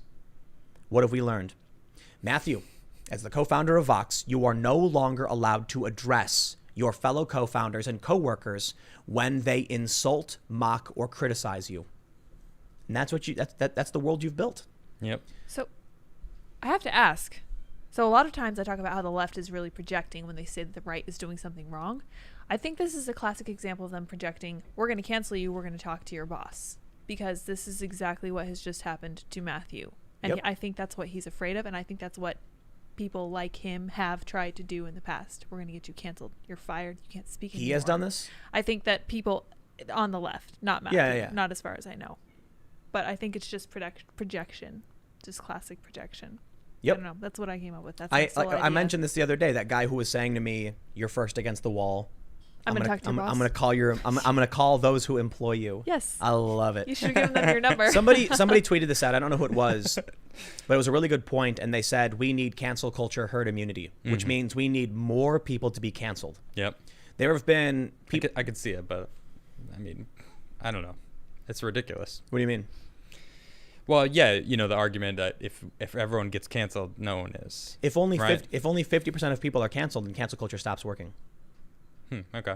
So that's the idea, herd immunity. Yeah. Herd so immunity, right. Eventually, so here's the hope to be less pessimistic.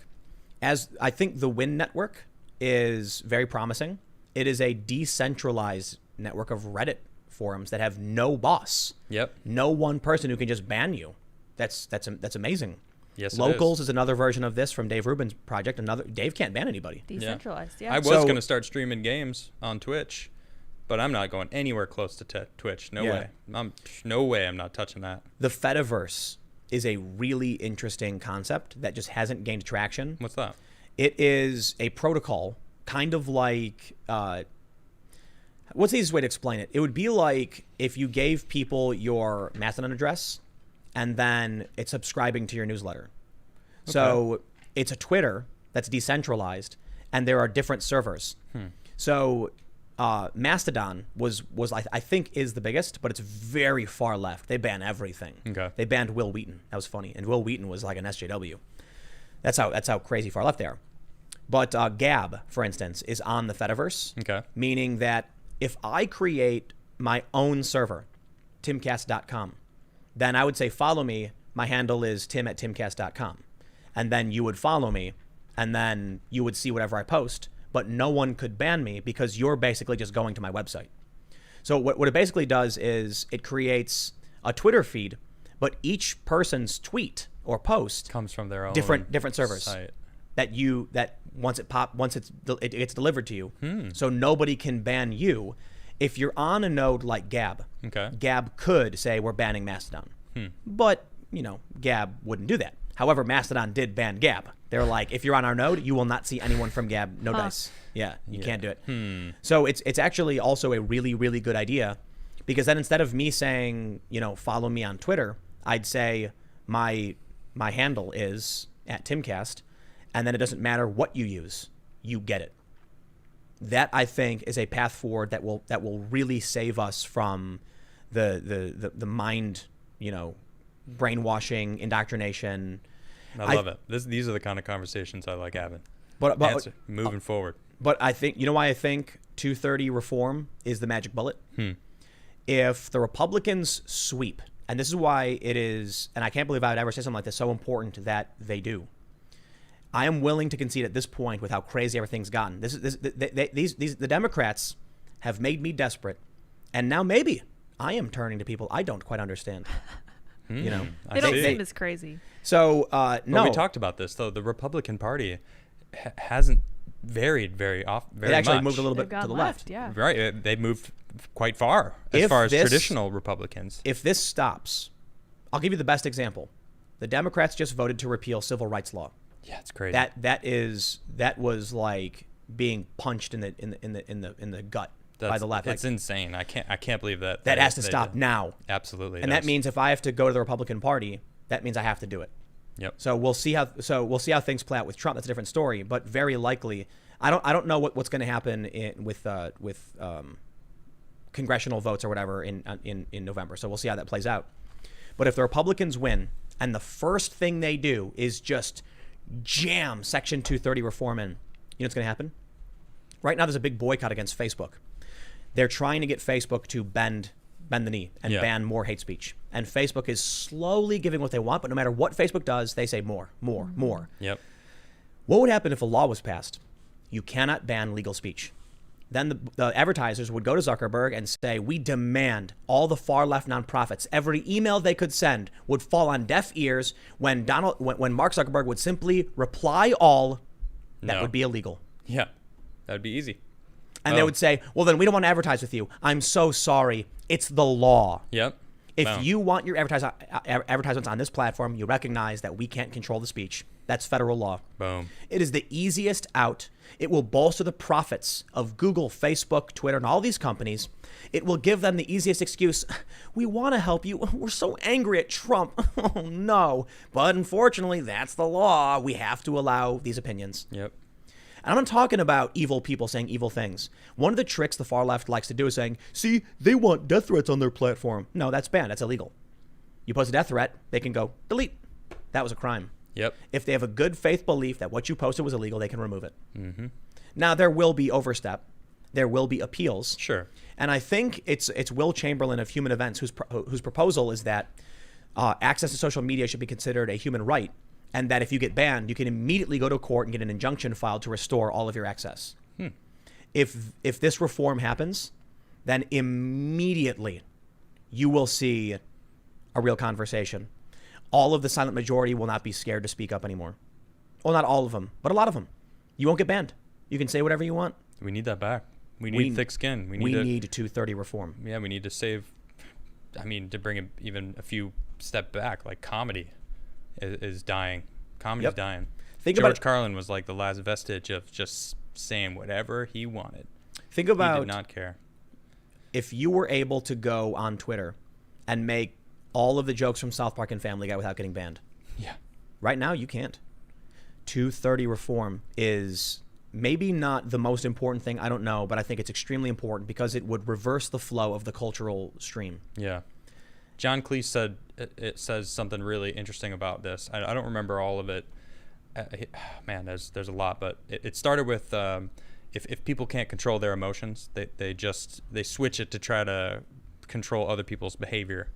And there's a lot more to that, but it's about having thick skin. It's about confronting yourself and this will bring it back. I agree. I love it. Imagine if you go on Facebook. It's an amazing idea. And it's nothing but grow up hair, you whiny baby. Cry, keep crying. And you're like, you can't say mean things to me. That's illegal. Sorry, it's not. It's legal. Think about all of people. Have to grow Listen. Boom. People don't realize Stop caring what other people think. That is number one. Don't care what other people think. Why is that? Why do you care so much? Work on your own life. You'll get banned. If you work on your own life? Because I just said that to them right now, I'm going to get banned? If you ignore what other people think, you get banned. Oh, I don't ignore it. I'm watching. See, I'm learning. I'm seeing what it is, but it's not going to change how I feel. You can't say what Don Lemon said in 2013. The degree to which we have already been socially engineered on a mass scale. So how do we talk about it right now? Unrecognized. How do we even bring it up? I don't know. How can we discuss it right now? Because I think it needs to be said. He was an embarrassment cutting Terry Crews off like he did. When Terry Crews was essentially saying very much in tune with what he said. Oh, no. Terry Crews didn't go that far. No, you're right. He didn't even go Don Lemon. You're absolutely off right. the rails. He didn't even go that far. Don Lemon. That's right. Went on what I could only describe as a racist white supremacist tirade by today's standards. Yeah, I guess so. The things he was saying about the black community, if it was uttered today by us or anybody, would be an instant permaban. And yet Thomas Swalwell says very much a lot of the same stuff. Yep. He's talking about it. And he's amazing. I think he's one of the best geniuses that we have in America right now. Let me just put it this way. What Don Lemon said comes you listen. I'll do this. Stefan Molyneux was just banned from YouTube and Twitter. Okay. And I'd be willing to make a bet. To be fair, I don't watch, and I'm not super familiar with Stefan Molyneux's content, but I'd be willing to bet the things Stefan Molyneux said probably came from Don Lemon. Yeah. Talking about race and their behaviors and their choices and what that results in. Simply throwing trash on the ground. I mean, when he said that, I was like, wow.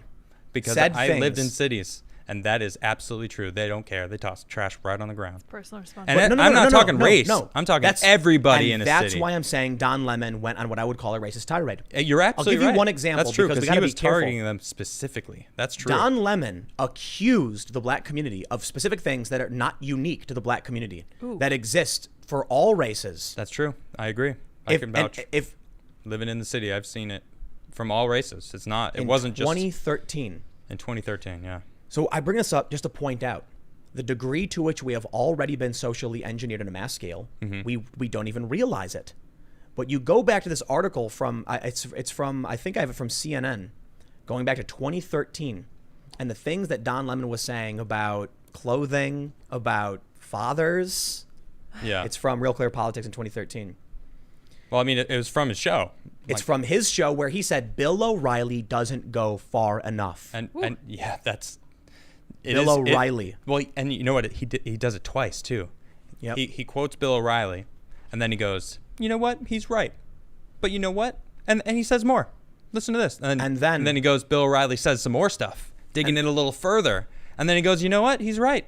But he still didn't go enough. He still didn't go to say enough that he should have said. And then he goes. There's a list of 5 things he says. There's 5 things you need to do. This Don Lemon video and with Terry Crews is important for a couple of reasons. It shows the degree to which mainstream society has been radicalized. Yes. And it gives you a glimpse of what we can no longer discuss. Correct. If Don Lemon was willing to say that Bill O'Reilly didn't go far enough in 2013, and today he would argue with Terry Crews when Terry Crews just says we're all equal. Right. The reality is, people like to say, like Tim got red pilled or whatever. That's not true. Tim Pool is exactly where Tim Pool has been. That's true. When I worked for Vice, right on the fence. I worked. Listen. I worked for Vice. Do you have any idea what Vice was doing? In the early 2010s. Yeah. Like, it was gross. It was edgy. That's edgy right. stuff. That's right when I met you. It was edgy stuff, man. Yeah. And today it's all woke feminism. That's true. So I was talking to some people from Vice, and they said to me, we realized it wasn't, specific people who changed, because like there's specific people at Vice who were accused of being right wing and far right years later. And they said, we realized it wasn't them who changed, it was us. We realized that certain things weren't acceptable anymore. And I said, let me stop you right there. I was like, do you realize what you're saying? You're saying that from the perspective of regular people that you were friends with, that created this company and worked with you and helped you grow it and everything, they stayed where they were, doing what was completely acceptable. You changed your behaviors. Boom. So when you say they are far right, you realize they're not right. You just kept walking further That means and further you left. Are far left. That's correct. If these people weren't far right to begin with, they aren't today. Yep. So when I worked for Fusion, I had the same opinions. We were doing a weak version of this show. What is that? I don't know. Street sweeper? We were doing like the Weird. first iteration of this podcast, a couple episodes in 2014. I did a Oh, that's right. Forgot about that. we did. Yeah. I did a video about why I thought it was wrong that there was segregated graduation ceremonies being proposed at Harvard. Yeah. I did a video about Kesha and the accusations, the accusations that were challenged. Yeah, I remember that. My stance on false allegations and free speech and all that stuff is exactly where it's always been. I've always been a moderate, aside from when I was younger, but I mean like in my more recent career, a moderate left-leaning liberal working for Fusion, working for Vice. They got radicalized, as evidenced very easily by Don Lemon saying Bill O'Reilly doesn't go far enough on CNN. Yeah. 2013. So that was from 2013. So I posted something on Twitter that I noticed, and it was not from 2013. It was from 2017. And it was the story of Monroe Bergdorf, who got fired from their job at Revlon for saying some really stridently racist stuff that BLM is saying now, because Revlon just hired them back. Because Really? it's no longer inappropriate to say those things that BLM is saying. Can you hint at what the conversation was about? I don't know if you're allowed to say it because it's YouTube. Yeah, so Monroe just got on and was saying stuff like, the white man is holding me down and everything, and That kind of everything's, stuff. internalized Right. racism and just, normal stuff now. Look at Colin Kaepernick. Yeah. Yep. Was it 3 years Just ago? signed a big, huge deal with Disney. That has been a dramatic radicalization. Oh, yeah. It's fast. So I'm in the same spot I've always been. I'm chilling, doing my thing. And I think the important factor is what causes someone to be radicalized is their friends being radicalized. So I wondered why it is that there's like one friend of mine I've known for years who has gone surprisingly Marxist, which is weird. Yeah. Like, I'm not kidding. Like posting anti-capitalist stuff. I'm like, what are you talking about? You're like a wealthy like actor in Hollywood. What are you doing? I forget what clothing company. Some clothing company. Maybe I don't remember what it was, but Armani maybe. I don't know. They posted something about capitalism. Like if it wasn't for capitalism in World War II, like America wouldn't be selling weapons. And I was like, we won the war, right? What? Because we joined the war, we helped defeat Germany in that war. They would and- have won. Yeah. It was just like the UK being Are you blitzkrieged. forgetting that part of it? Because capitalism actually won us the war, basically. If you want to Save put the it that world. way, Yeah. we'll put it Well, that so- way. Like, okay. I started wondering how it is this friend of mine is posting Marxist memes. Okay. Right. And then I started seeing who they were liking and who they were promoting in their posts. And I was like, interesting. Memes. Marxist, far leftist. Marxist memes. And so then I thought about it and I'm like, I don't do anything but work. So I don't go up to random people. Like I don't hang out with people and then share ideas like that. Yeah. I've always done my thing reading the news in my isolated, semi-isolated kind of way where I sit down, I read the news for the past decade. So I follow similar people. I've seen them get radicalized. I follow similar news outlets. I've seen them get radicalized. And these people don't realize it because if they say that we are the summation of the 5 people who surround us. But if the 5 people who surround you are slowly being radicalized, and then you slowly start agreeing with them, not realizing you're moving further and further left, 10 years later, you'll look to your right and you'll see me far away and go, wow, Tim became so far right. And it's like, bro, I've been standing in the same spot. I haven't moved. There's I'm grooves. living in this van right by the river That's here. right, Yeah. where I've This been. is the river hasn't moved either. I am It's still there. I am sitting on a couch with butt grooves in it. I've been sitting here. I haven't moved, man. I follow a lot of the exact please, same please people don't I talk always about your did. butt grooves, man. Come on. I follow a lot of the It's a same family people I show always here. have. And it's funny when I see them post, and the hacker community is the best example. In my opinion, these people are the lowest of the low. In the early 2010s, I was hanging out at hackerspaces, friends with a lot of high-profile-ish hackers and professors. These people were all about fighting authoritarianism, defending the right to free expression and free speech. Now where are they? Completely in opposition to it. Fully on board with social justice, authoritarianism. My favorite is that there was a guy during Occupy Wall Street who approached me and wanted to, he's like, I want you to get involved with all these things we're doing. Yeah. And he worked with a nonprofit called Free Press. Today, Free yeah, I know Press about this. advocates for Ironic. censorship. They're one of the organizations trying to boycott Facebook and demanding censorship. That's crazy. How did we get to a point where you don't realize that if you named your organization Free Press and then something happened where today you are pro censorship and that's one of your core missions, you realize like you've been like zombified or, you know, you've been turned. The bad guys got you. Well, Don Lemon is definitely a different version of himself from what I saw. Oh, yeah. If he was that 2013 Don Lemon, I'd watch him. You know, I'd love to see. I'd be like, wow, this guy, he's standing up. He's saying some bold things. Donald Trump wouldn't even say what he said. No. So Donald Trump would not say what Don Lemon said. Don Lemon made a lot of points about the behaviors of young black men and black culture and things that are not unique to black culture. Some of them could be argued, maybe, but not all of them. Some of them could be argued that what he was addressing affects everybody, actually, but they could make a change. Right. The race part of it is what he added to it. Exactly. But it's more of a culture thing, I think, as if you take a step back and look at it. It's not talking about families and kids the way he did. Yeah. Was like, wow. That was right out of like. Tell me more about how Terry Crews was wrong, Don Lemon. But like the things he was saying, you would get that stuff from alt-right YouTube videos. It's true. And Don Lemon was saying it first. That's absolutely true. So the radicalization is the left. It's crazy. If you haven't seen this video, we can't play it for you. We can't read the words, but it's pretty bold, and it is not the Don Lemon that I've been seeing it's not, lately. Yeah. I don't want to pretend like it's the worst thing in the world, like he was spouting out racial slurs. No, it's not. But it's Don Lemon going on what I would describe by today's standards as a racist rant. Well, we what it do risk getting a strike really what it is him saying, you know, it's not systemic racism. You need to step up and look at yourself. That's essentially, like, if I could narrow down what he said, that's essentially what he said. One of the things we can highlight is that he blames the black community for littering, which is absolutely not unique to any race. It's people not caring anymore. Well, it's big cities. I see it a lot. Right. But that's why I would say that, but by today's standard. But like, he specifically said, I lived in a white neighborhood and I didn't see dude. anyone throwing trash on the ground. And then he specifically said, I live in Harlem now. And now I see it everywhere. And Listen, it's like, ooh, there's so much wrong You with went that. there, Don. You know what? You went there, You know what he's actually saying? What? That he lived in a rich neighborhood. Boom. And he doesn't understand the difference. Yeah, that's a good point. And he blames their race for Amazing. it. Don Lemon is a racist. I am appalled by this video. Now, hold on. I want to make sure I'm clear. I don't think what he said is the worst thing in the world. I do think it's got racial. He didn't need to go like he didn't bring it doesn't need to bring race into it. Yeah. But I do believe that if we actually read what he said, we would be flipping a coin on whether or not YouTube would give us a strike and delete this video.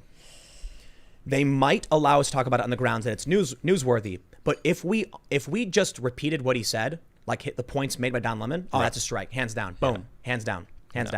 Like what you mentioned, where he says, now that I lived in a white neighborhood, and I'll tell you all the things they did, and it's like, you are a multi-millionaire who moved to an upper class neighborhood. Yeah, you're not, you aren't in that class anymore. You're speaking for people that you don't understand anymore. That's what I'm saying. He didn't move to the poor white suburbs of South Chicago, southwest suburbs of Chicago. Right, exactly. Where there's a suburb of Chicago called Summit. We call it Scummit. Oh yeah. And it's mostly white, lower income, and I know people who lived there, and there's a lot of drugs, and it is not. Don Lemon, you want to talk about litter? You want to talk about community? You need to understand what poverty is. Mm-hmm. And that's why I think what he did was overtly racist, because he ignores the issues of class and blames the race for what. I can't repeat it, man. We'll see. We're crop dusting on the danger. YouTube to ban us. I feel like you didn't even want to do the story. You were kind of like, man, it's a little, and I'm like, no, we got to talk about this. Well, we can talk. It wasn't that. I was like, you realize if we say what he said, YouTube will delete the stream. Yeah, we can't say. Well, I think this is important, and you know what happens next is really important too. Seeing what happens. What is CNN gonna do? Because this just popped up today. Like I saw this floating around today. Someone tagged me in it, and you know who you are. I appreciate you for tagging me in this, and it's crazy, and we'll see, because CNN, cancel culture, like what are they gonna do? Don Lemon's one of their head figures right now. Yeah. Here's, if you want to find the video, because again, I don't believe it isn't that bad. The people are saying it isn't racist. Trust me, man. I'm telling you, what he said is YouTube bannable. Search for Don Lemon, Bill O'Reilly doesn't go far enough. And you can watch what he said. Yeah. And there's a lot of people who defend what he said. But I think what the point I'm making is not that I'm agreeing or disagreeing or getting in any part of that argument. I'm telling you that based on what he said, if you say that today, if you record that video and put it on Twitter, Twitter will ban you. I mean, hands down, there are Twitter will people ban out you. there that are saying that. Like I said, Thomas Sowell is saying it. Larry Elder is out there saying this stuff too. There's some prominent figures out there but prominent that are figures probably going to get banned. No. The prominent figures tend to get more leeway. Okay. So during the Learn to Code fiasco, I tweeted it a bunch of times. Oh yeah, did and you? I never got suspended. Of course I did. Okay. Because I'd be willing to bet YouTube has a coding system for profiles that are internal. All right. For whether or not someone's a journalist or whether or not someone's a celebrity or sports. Okay. And I'm making that guess based on the fact that Twitter will do anything for journalists because it's the largest and most active user base. Am I a journalist now? I don't know. Technically. You might get verified. I don't know what I am, honestly. I'm on IMDb. Cultural I saw commentator. Cultural commentary. Someone was like, "You're on IMDb." I was like, "Oh, I'm on IMDb snap. for Timcast." Yeah, but people don't can take this away from me, Tim.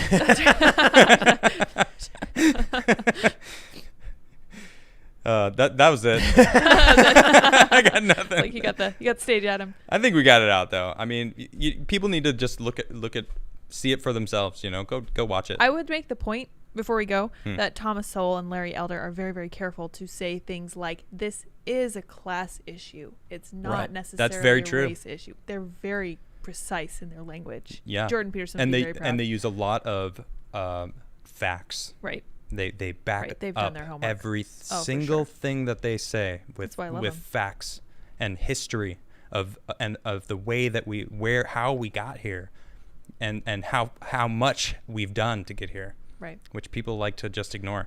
Well, let me wrap up that whole conversation. Sure. With the point is, when 230 reform happens overnight, that conversation that Don Lemon had will come back like a dam breaking, a flood sweeping across the valley. Yep.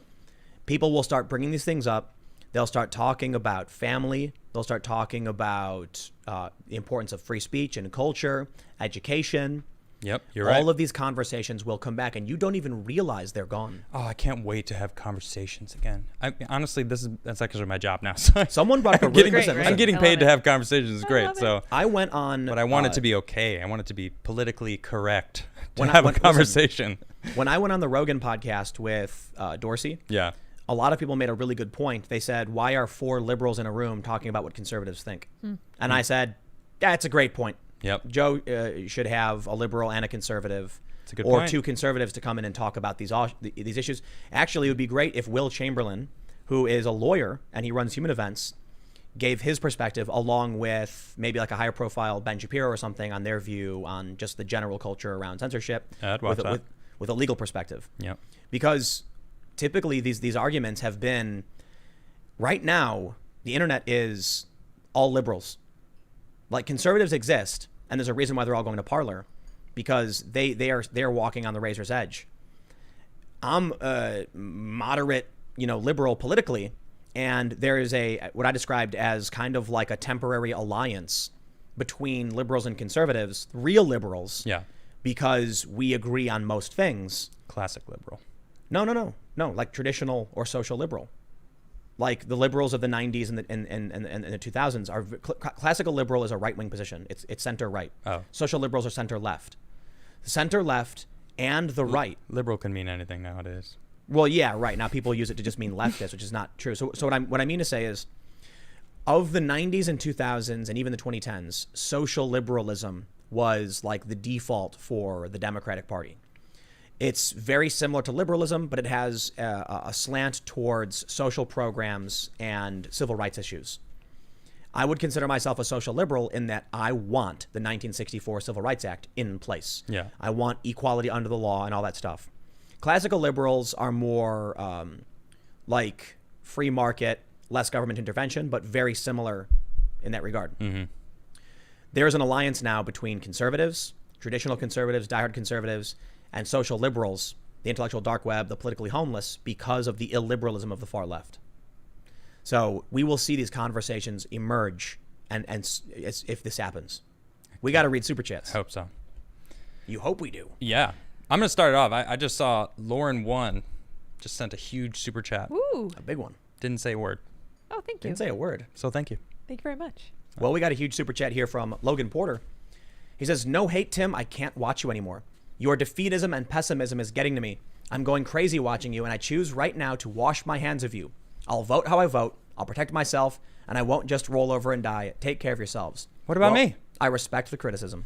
You And I will- you come I for will- Tim, stay for I me. will Stay do for better. Lydia. Yeah.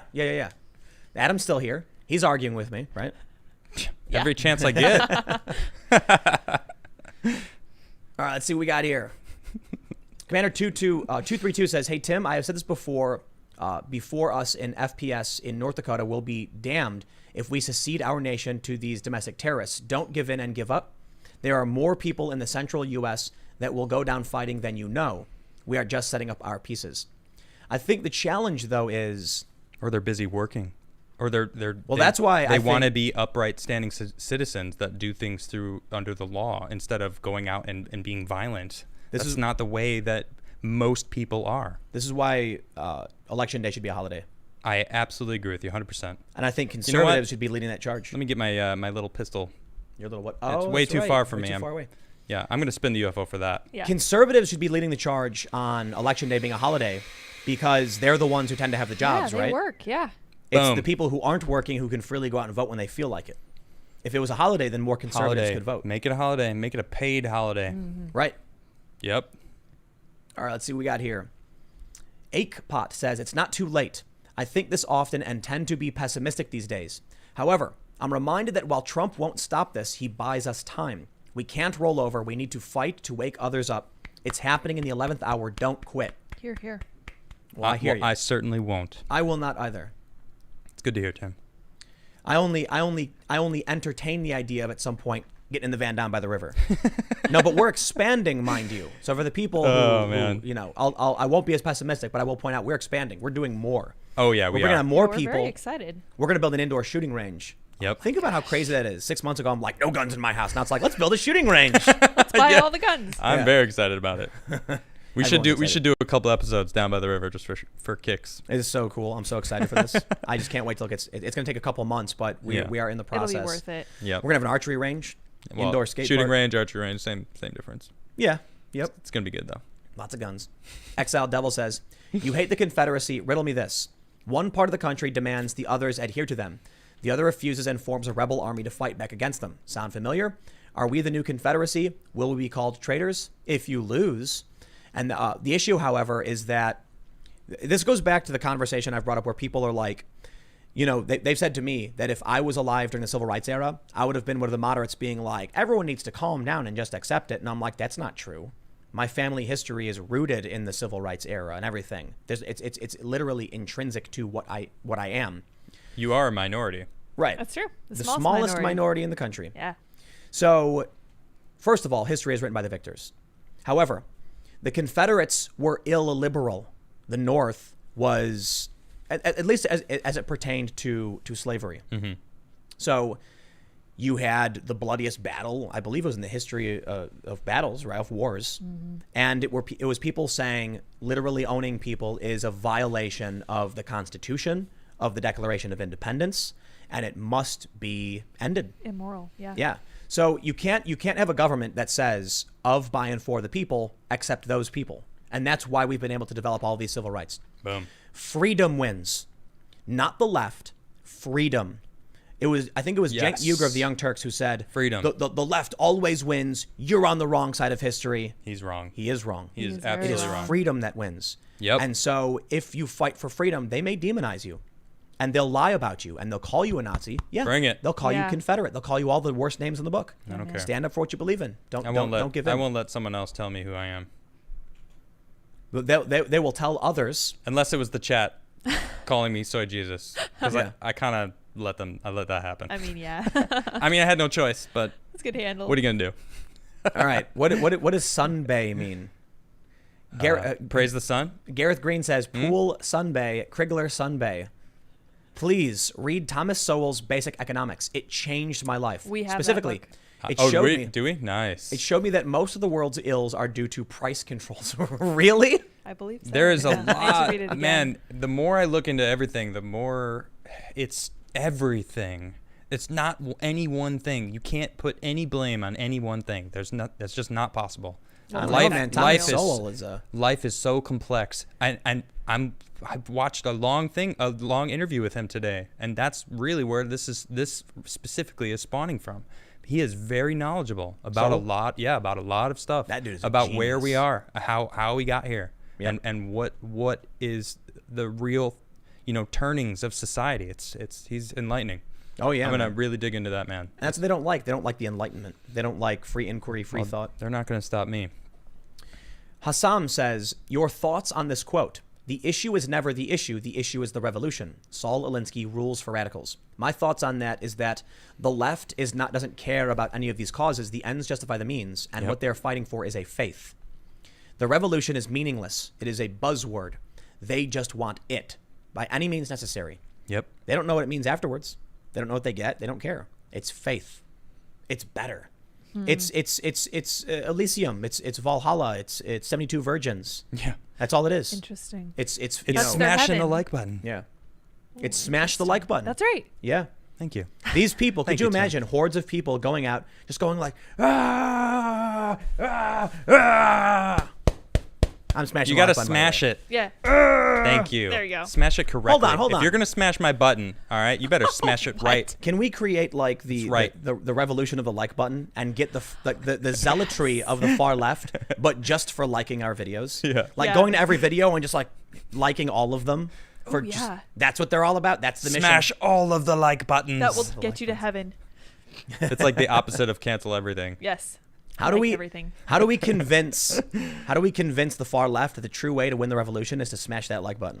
I don't. They all I don't show up, think- hundreds of thousands of people are all liking, like, ah. Hey is a man, great there plan. there are some leftist podcasts that make a lot of money. Really? Oh yeah. I don't. Okay. This one's inadvertently for Lydia. Landon says, thoughts on stoicism and virtue ethics as a solution to vapidity and degradation, giving up on the Cultural Revolution. Ooh.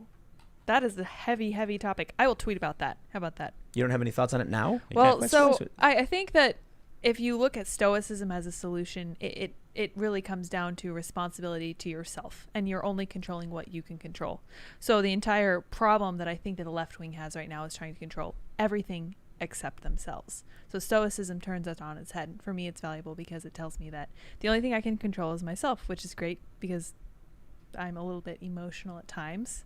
So if you get that under control and realize that you can, it's great. It's very empowering. So I think that if they did that, the whole world would be a lot better off. So that's my 2 cents. Basically, the whole left is the least stoic Yes, very. because Yeah. they can't control themselves. Well, They're it's a trying very to control They masculine hate others. trait. stoicism. They It's hate a it. very masculine trait. Didn't we talk about this Yeah, I on the think show? so. Yeah. Yeah, Like how they actually hate stoicism? During emotional Yeah. intelligence, when we talked Right. about that, Yeah. that was There- a good episode. There was something we were reading where it was like, who said this? That if, when you get into a car accident, the man is... That was Sean Smith. That was Sean Yeah, we Smith. had That's him right. on. We Yeah, had him yeah. on. I Right. knew it. Yeah, that was a good episode. Could That you was imagine? fantastic. They want to get rid of masculinity. So a man and a woman and their kids get into a car accident and they both just start crying. Yep. Yeah, then who's going to fix the tire? I mean, Nobody. No one? It's Just I guess sit there they forever? both do it together. They can't take it from me. I know how to fix the tire. I know how to do all That's that. right. Like, Right, that's an masculine trait. Actually, hold on. Hmm. They get into a car accident, but the traditional family structure is dissolved. So we're looking at this from the wrong way. If it was a family that didn't believe in masculinity or stoicism, it would be like 3 Thamans, 1 trans masculine, femme, and a couple non-binary kids. Babies, yes. And they would just have to assign who does what, and they would all do teamwork, I guess. I don't know if I can Babies? understand their logic I don't understand. because they don't have. Yes, thank you. We'll just go with you for that. Yeah, we'll just go with that. You're not allowed. You must. Nothing would work. It'd all fall apart. Yeah. Someone said, not smashing the like button is racist. That's right. Well, Oh, whoa, This is whoa. a minority-run company. You feel free to smash the dislike button if you want, but I prefer you smashing the like button. Say Donald Trump likes the like button. Yeah. Gareth Green says Sunbae is the Korean equivalent of Japanese senpai. Oh, really? nice. It's funny that it's a term suffix that refers to older brothers or upper classmates. Oh, I like that. I should know stuff like that. You should. I only know bad words I can't say on YouTube. Okay. Well, you should know this. Yeah. Sunday. That's It's a good actually one. funny. Once I met a dude who was like a white dude who grew up in Chicago who was fluent in Korean. Really? And like, Did he come at you with that Korean? yeah. Cool. And I was like, I don't know anything. You're like, I was I got nothing. My mom You grew said up a in few America, bad words. man. You know what I mean? Yeah. Like, I'm not Korean enough, I guess. Mm. Oh. Here we go. There. Oh yeah. Gareth says, sadly, Lincoln and the original Republicans took the country in a more centralized direction. Because they saw the United States as a unitary nation, we have never recovered. You know, I was reading about this, and it really does seem like you could argue historically the Civil War never ended. Yeah, we were talking about that the other day. I was looking at some congressional districts that before the Civil War had a variety of political parties, and then just before the Civil War, it became two-party. The two parties fighting over the ideology, and then because it was so severe, everyone teamed up and formed factions, and it's Interesting. still that way to this day. Yeah. We should like dive into that much further in Yeah, a Maybe, segment totally. tomorrow. so one of the goals with the new space is to get more space for more guests. I can't wait to have way guests. bigger space. We will have guests eventually. Yes, I'm very Like, That was the excited. original plan of the show. We had a few guests. but maybe like 2 or 3 even, That'd be so because we're gonna fun. We'll have a party. have Oh, a at one bigger time. space. Yes. Right. Yeah. have wonderful discussions. We can I have love a, this. We're gonna have a table that could cater to like 5 or 6 people at once, and so it'd be great to have actually some Civil War historians. Yeah, and yeah. secure, like you know what I would love to do, a Civil War expert and a global national security expert, and have them like. Ah. That'd Because then be the Civil so War guy is going to be like, cool. here's what we saw in terms of the 1800s, which led to this. And the NatSec guy is going to be like, that's really interesting because in, South Philly, when we saw this, that's a parallel to. And then you might.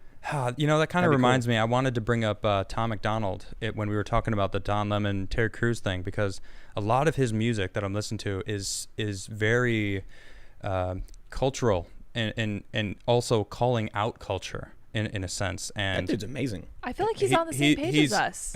I would love to have you on a guest if you're listening, Tom. Man, you're a boss. And but seriously, his message though, he's calling out the culture of not necessarily. I don't want to like make it a race thing. It's a culture issue of like rappers glorifying specific things and glorifying violence and glorifying having guns and living that lifestyle, which leads to a lot of things that are negative in someone's life, and he's calling a lot of this stuff out, and people are hating on him, and he doesn't care. It's spawning even better music from him. Yeah. It's great. It's like this It's fuel. wonderful cycle that he's just living it, and man. it's awesome. If you don't know him, Tom McDonald, you can check him out on YouTube. The Incredible. coronavirus song was amazing. I'm not being paid to say this. I truly believe he's got some Yeah, incredible he's music. good. I grew up in Chicago with got a lot of underground hip hop music, and he's a really good, talented artist, and you should Yeah, check him man. out. He's got a really good message.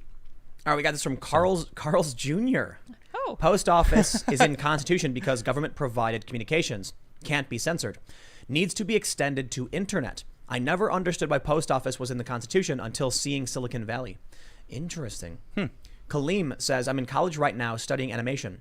I want to create my own animation industry with cities falling apart right now. What would be a good place to build it? Love your show. Spin the UFO. I will. Renovo, Pennsylvania. Oh yeah. I think it's pronounced Renovo. I say Renovo, but there are many towns that are dying. The population is leaving. There's no jobs. And they're small towns that once existed for a reason. Now Their reason is gone. Their reason is gone. Yeah. Yeah. Factories are closing. The railroad track, the trains don't come through anymore. And so I looked at a bunch of small towns, and I was talking to some other people of prominent political personalities and commentators and comedians. I'm like, if you've got the money, why don't you move to a city that is dying because it needs industry? Set up your studio. It'll be dirt cheap. Yep. You can get really great internet with no competing, access. So you'll always have the best speed. You can get, really good gigabit or better. Hire And some then locals, give them some jobs. hire some locals for the things they can do around, cleaning and building. Yep. But then naturally, the revenue that flows externally from the ads you generate. So the money we generate for this show comes from all over the country and even some other parts of the world. Yeah, the world. And then it centralizes wherever it is we are. So that's one of the things I really hope to do, moving away from the cities, I can't wait. because now we're going to be creating more jobs for rural areas. There's going to be new industry popping up, new restaurants, new businesses, new services, a real opportunity, and the money comes from ads from various bigger cities and donations, and then can go to this area so we can be job creators, you know? Yeah, I love it. But I love the idea, if you're going to start a company, move out to one of these towns that needs jobs, and you will revitalize these towns. And then, if they have only a few thousand people who live there, you put out a call to recruit a few thousand plus one so that you can take over the local government and then start enacting crazy laws like on every Friday they have to provide tributes in the form of Pop-Tarts to you at your house. I'm kidding, by the way. It's a joke. Sounds great. That's funny. Villa Music Dude says the reason conservatives and Republicans don't stand up much can be explained by personality traits, one such as politeness. There is a stronger correlation with this trait. Look it up. Yeah, it is true. Non-confrontational, more defensive, you know, things like that. You are upset for no reason says, use this to buy a burrito, share it with Adam, give him the bigger half, and tell him sorry for being a smug contrarian to his perfectly valid points. Love y'all. I will order a vegan quesadilla. I'm going to put my beanie on just so I can tip it to you, sir. Over that. There we go. Perfect. Thank you. I will order. Here's what I will do. A vegan quesadilla, but I will give you the sour cream. Oh. That's the only thing you're going to give me? What? No. I'm going to give you half. Okay. But you can have the sour cream. It sounded like you were Okay, like, there you go. well, I'm going to keep the quesadilla. You can have a little thing of vegan sour You can have the You have the vegan sour sour cream. Thanks. Andrew B says, Tim, with these states saying they will vote with the popular vote, if Trump gets the popular vote, do you think they will still honor that or vote left? I believe the Supreme Court has just struck down the National Popular Vote Coalition, correct? I believe so.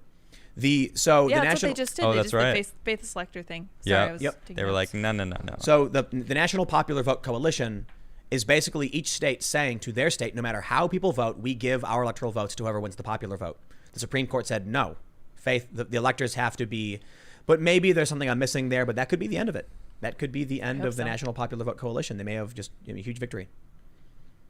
Alan McGowan says, I was discouraged when I heard someone made you a like button. I was working on one made of foam for you guys, but now that I see it, it's just a pillow. I'm definitely sending you guys mine, and you can see which one you like better. Don't lie. You're making it for me. And what we'll do is, Adam, you should put it on the wall behind you. Oh, no. We're making a new studio. For this like button. Yeah, no. We are actually moving to a new spot. So That's true. we are not long for this house, for this place. Yep.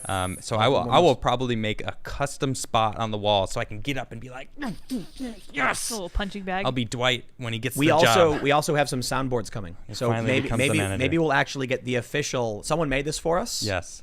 How dare you? So wait, you got the official soundboard? It's coming? It's a MIDI controller. Set it up. USB. I believe it should dope. work. That's cool. And then it will give us cheat an election. Cheat. So wait, election. who gets control of the soundboard? Those be right here. So you can hit it or I can hit it. Oh no, actually I think it might have to be with Lydia. What does that look? You look like you were farting. No, I was mad, and then I was making faces at them. And then he was like, "Oh no, it has to be over there in the corner." And I was like, Yeah, because she it controls everything, and we just Yeah. Sure does. Well, I definitely am gonna need my own soundboard. We got to figure it out. I like that. Yeah. The how dare you That's button. what I felt like Yeah. saying right there. I really would love it so that if you press the button, she popped up on the screen. That's too. what I want. Yeah, But that'd be I don't- best. I don't- would love that. I don't know how to do I don't that. know if she we might get in trouble. I mean, because I've seen YouTube show. Well, I mean, they doctor it after the show. Yeah. But I mean, I don't know. I haven't seen if it's live that happens, but we'll see. I don't know. All right, Supra Man says, I don't agree with the far left, but I have a family, and my future depends on me having a job. Nobody will stand up for me if I shout. I will wait for November, slam my hand down for Republicans, and hope. What else can I do? I respect it. I understand it. My concern is, what happens if it's not enough, and what will your kids have in the future if you don't speak up? Well, wait, I don't. It's so easy to say from where you're sitting. That it always bugs me. It's like I don't know what to tell this person, and I feel bad for this person because that's the state that we're in, and it's like you can't. It's a trap. No matter what. That right there is someone who wants to adhere to the law and win the correct way. You know, not by going and ripping down statues and screaming at everybody and inciting violence and saying, come at me. It's like that's and I think right there is most Americans. If right there, this person right here. If every person like him stood up at the exact same time and said, I'm sorry, but I disagree, they would not be fired. They would not lose their job. They would not be put at risk. They would win in 2 seconds. The issue is the left is organized. They have nonprofits. They have they have organizations that are funding this, that are connecting with people, and the right doesn't. Yep. Perhaps what needs to happen is, one thing you can do is maybe you form an email list, and you ask other people who are in similar positions to join the email list or something, or sign up, and then you can coordinate and talk about what bothers you and what you want to see and take collective action. The left does it all day, every day. The right doesn't do it. It's true. You're right. There are very few organizations on the right relative to the left that do things like this. So Blast Binary says, removing, consider Jim Thorpe, PA. We have 1 gigabit internet, 2 hours to all metro, Victorian housing, 10 plus local owned restaurants, and plenty of gun ranges. We have already found a secret location in a secret place no one will ever know. But it is down by the river. It's down by a river. Mm-hmm. There's enough rivers. I think we could just say it's down by the river. Down by the river. Stream, yeah. He had to correct me by saying what I said. You heard it, right? She said it first. So both of you. It's me. Whatever. It's yes, me. yes, It's my man. turn. Yes, woman. Whatever. That's right. No, I'm correcting you too, just so you know. Sure. Gareth Green says, my point stands. are you moving to Ohio? It's the only red state on the Eastern time north of mugginess. That's not true. New Hampshire is. Oh, north of the mugginess. North of the mugginess line. But New Hampshire is red. Yeah, I think so. Isn't it? Yeah, Isn't it's there- very isn't there sparsely another red? populated. And Maine is half Maine red. is, yeah. Interesting Maine's funny. states up I've there. never been up there. Maine is like, you can walk in and be like, 1 gun, please. And they're like, here you are, sir. Yep. I'm You'll kidding. need You it still for have the you still mosquitoes. have the federal wait period, but I was reading about, you just walk in and be like, I would like a gun, and then you can just like stuff it in your shirt, like you just walk, because there's like nobody who lives there. You know what I mean? Right. Okay. And they have a thing called black flies. You know what that is? Gigantic biting bugs. Oh, like the insect. Okay. Yeah. I thought it was going to be some sort of weird thing I've never heard of. Yeah, I've heard of black flies. They're all across. Seem terrible. They're prevalent in the Midwest also. Ascendiant Media says, the tyranny of deterioration worries me, that it's all just a waste of time taking 1 step forward, 2 steps back. Still, I believe there's a breath through the thorns, and I believe this summer's warm. Thrice the long defeat. Well, here's hoping that this is my hope, that come November, Republicans sweep, and the first thing they do is 230 reform, and that restores everything back to normal. Yep. If you're listening out there, Republicans, it's time to do something. Please. Well, we are about 10 minutes over.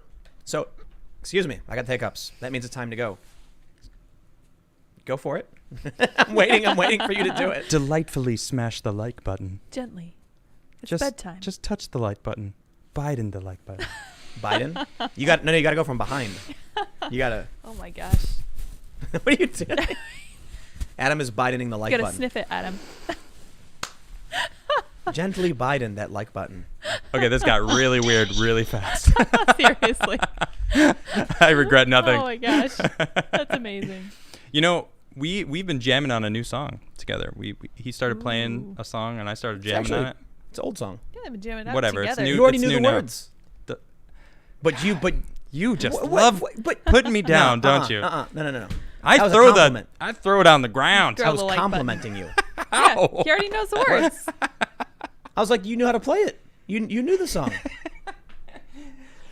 Anyway, what I was trying to say to everybody, be excited. We're working on music together. It's true. That's where I was trying to steer the conversation. New music. Woo! New sounds music great. you've never heard. That's And we right. have the Will of the People complete version may be, Oh yeah. I think, mid-August. Yeah. Full video and everything. Well, Animation. I think she's almost done with the song. Yeah. And the animation, I don't know about how far along they are. Mid-August, maybe end of August. But I think the song we could almost put the song out probably I want to before put it that. out with the video. Okay. Yeah, all right. because The you know, video, I know. No, you're right. I agree. when you hear the lyrics, you can maybe imagine what you can fill in the gaps. But when you see what's happening in the song, it really paints the picture. Yeah, that's true. Yeah. It's going to be good. Yeah. Well, thanks for showing up, everybody. Make sure to follow everybody. You can follow me on Twitter and Instagram at Timcast. Follow me at Adam Krigler on Parler, YouTube, Twitter, Instagram. And actually, Cosmic Garth just got back today. Oh, yeah. Ian. Oh yeah, he just walked Crossland. in, and Betsy the And- cat like wigged out because she Right. So loves him. happy. But the reason I bring him up is because he walked in, looked at me, he was like, "Let's start a TV show," and I'm like, yes. So you can actually, AdamcastIRL is actually a channel. So you can find it on YouTube. You can type it in. I uploaded one of the episodes that me and Ian did about Tesla. Really love Tesla. It was one of my favorite episodes that we did. And we're going to be doing it. We're going to be digging into we're going to be doing deep dives probably once a week, probably a Saturday show. So you can follow us and watch our show. In about 2 months, we're going to have a brand new set. Yep. And it's going to be amazing because it's probably going to be like multiple sets in one set that, like you could probably carve out a space that's unique, but then the whole show would have a bigger space with guests and everything. I've already got hit up by several people who are awesome who want to guest on the show, and I'm excited, but we need, transition. And we're going to be out in the middle of nowhere, so it'll be very difficult to find a way to bring people out, but we're going to be like, we're going to have to blindfold them. We're going to have like black bag them. Yeah. We're going to have guard Bring towers. them out. Yes. The best part is the auto defense turrets. Yes. Yeah. The auto is going like Motion detector turrets. And don't forget to 50 cals. follow Sour Patch Lids. Oh yeah, follow me, Sour Patch Lids. on Twitter LYDS. and Parlor. Yep. And then we'll be back tomorrow. See you tomorrow, everybody. 8 p.m. live. Bye guys. See you all tomorrow.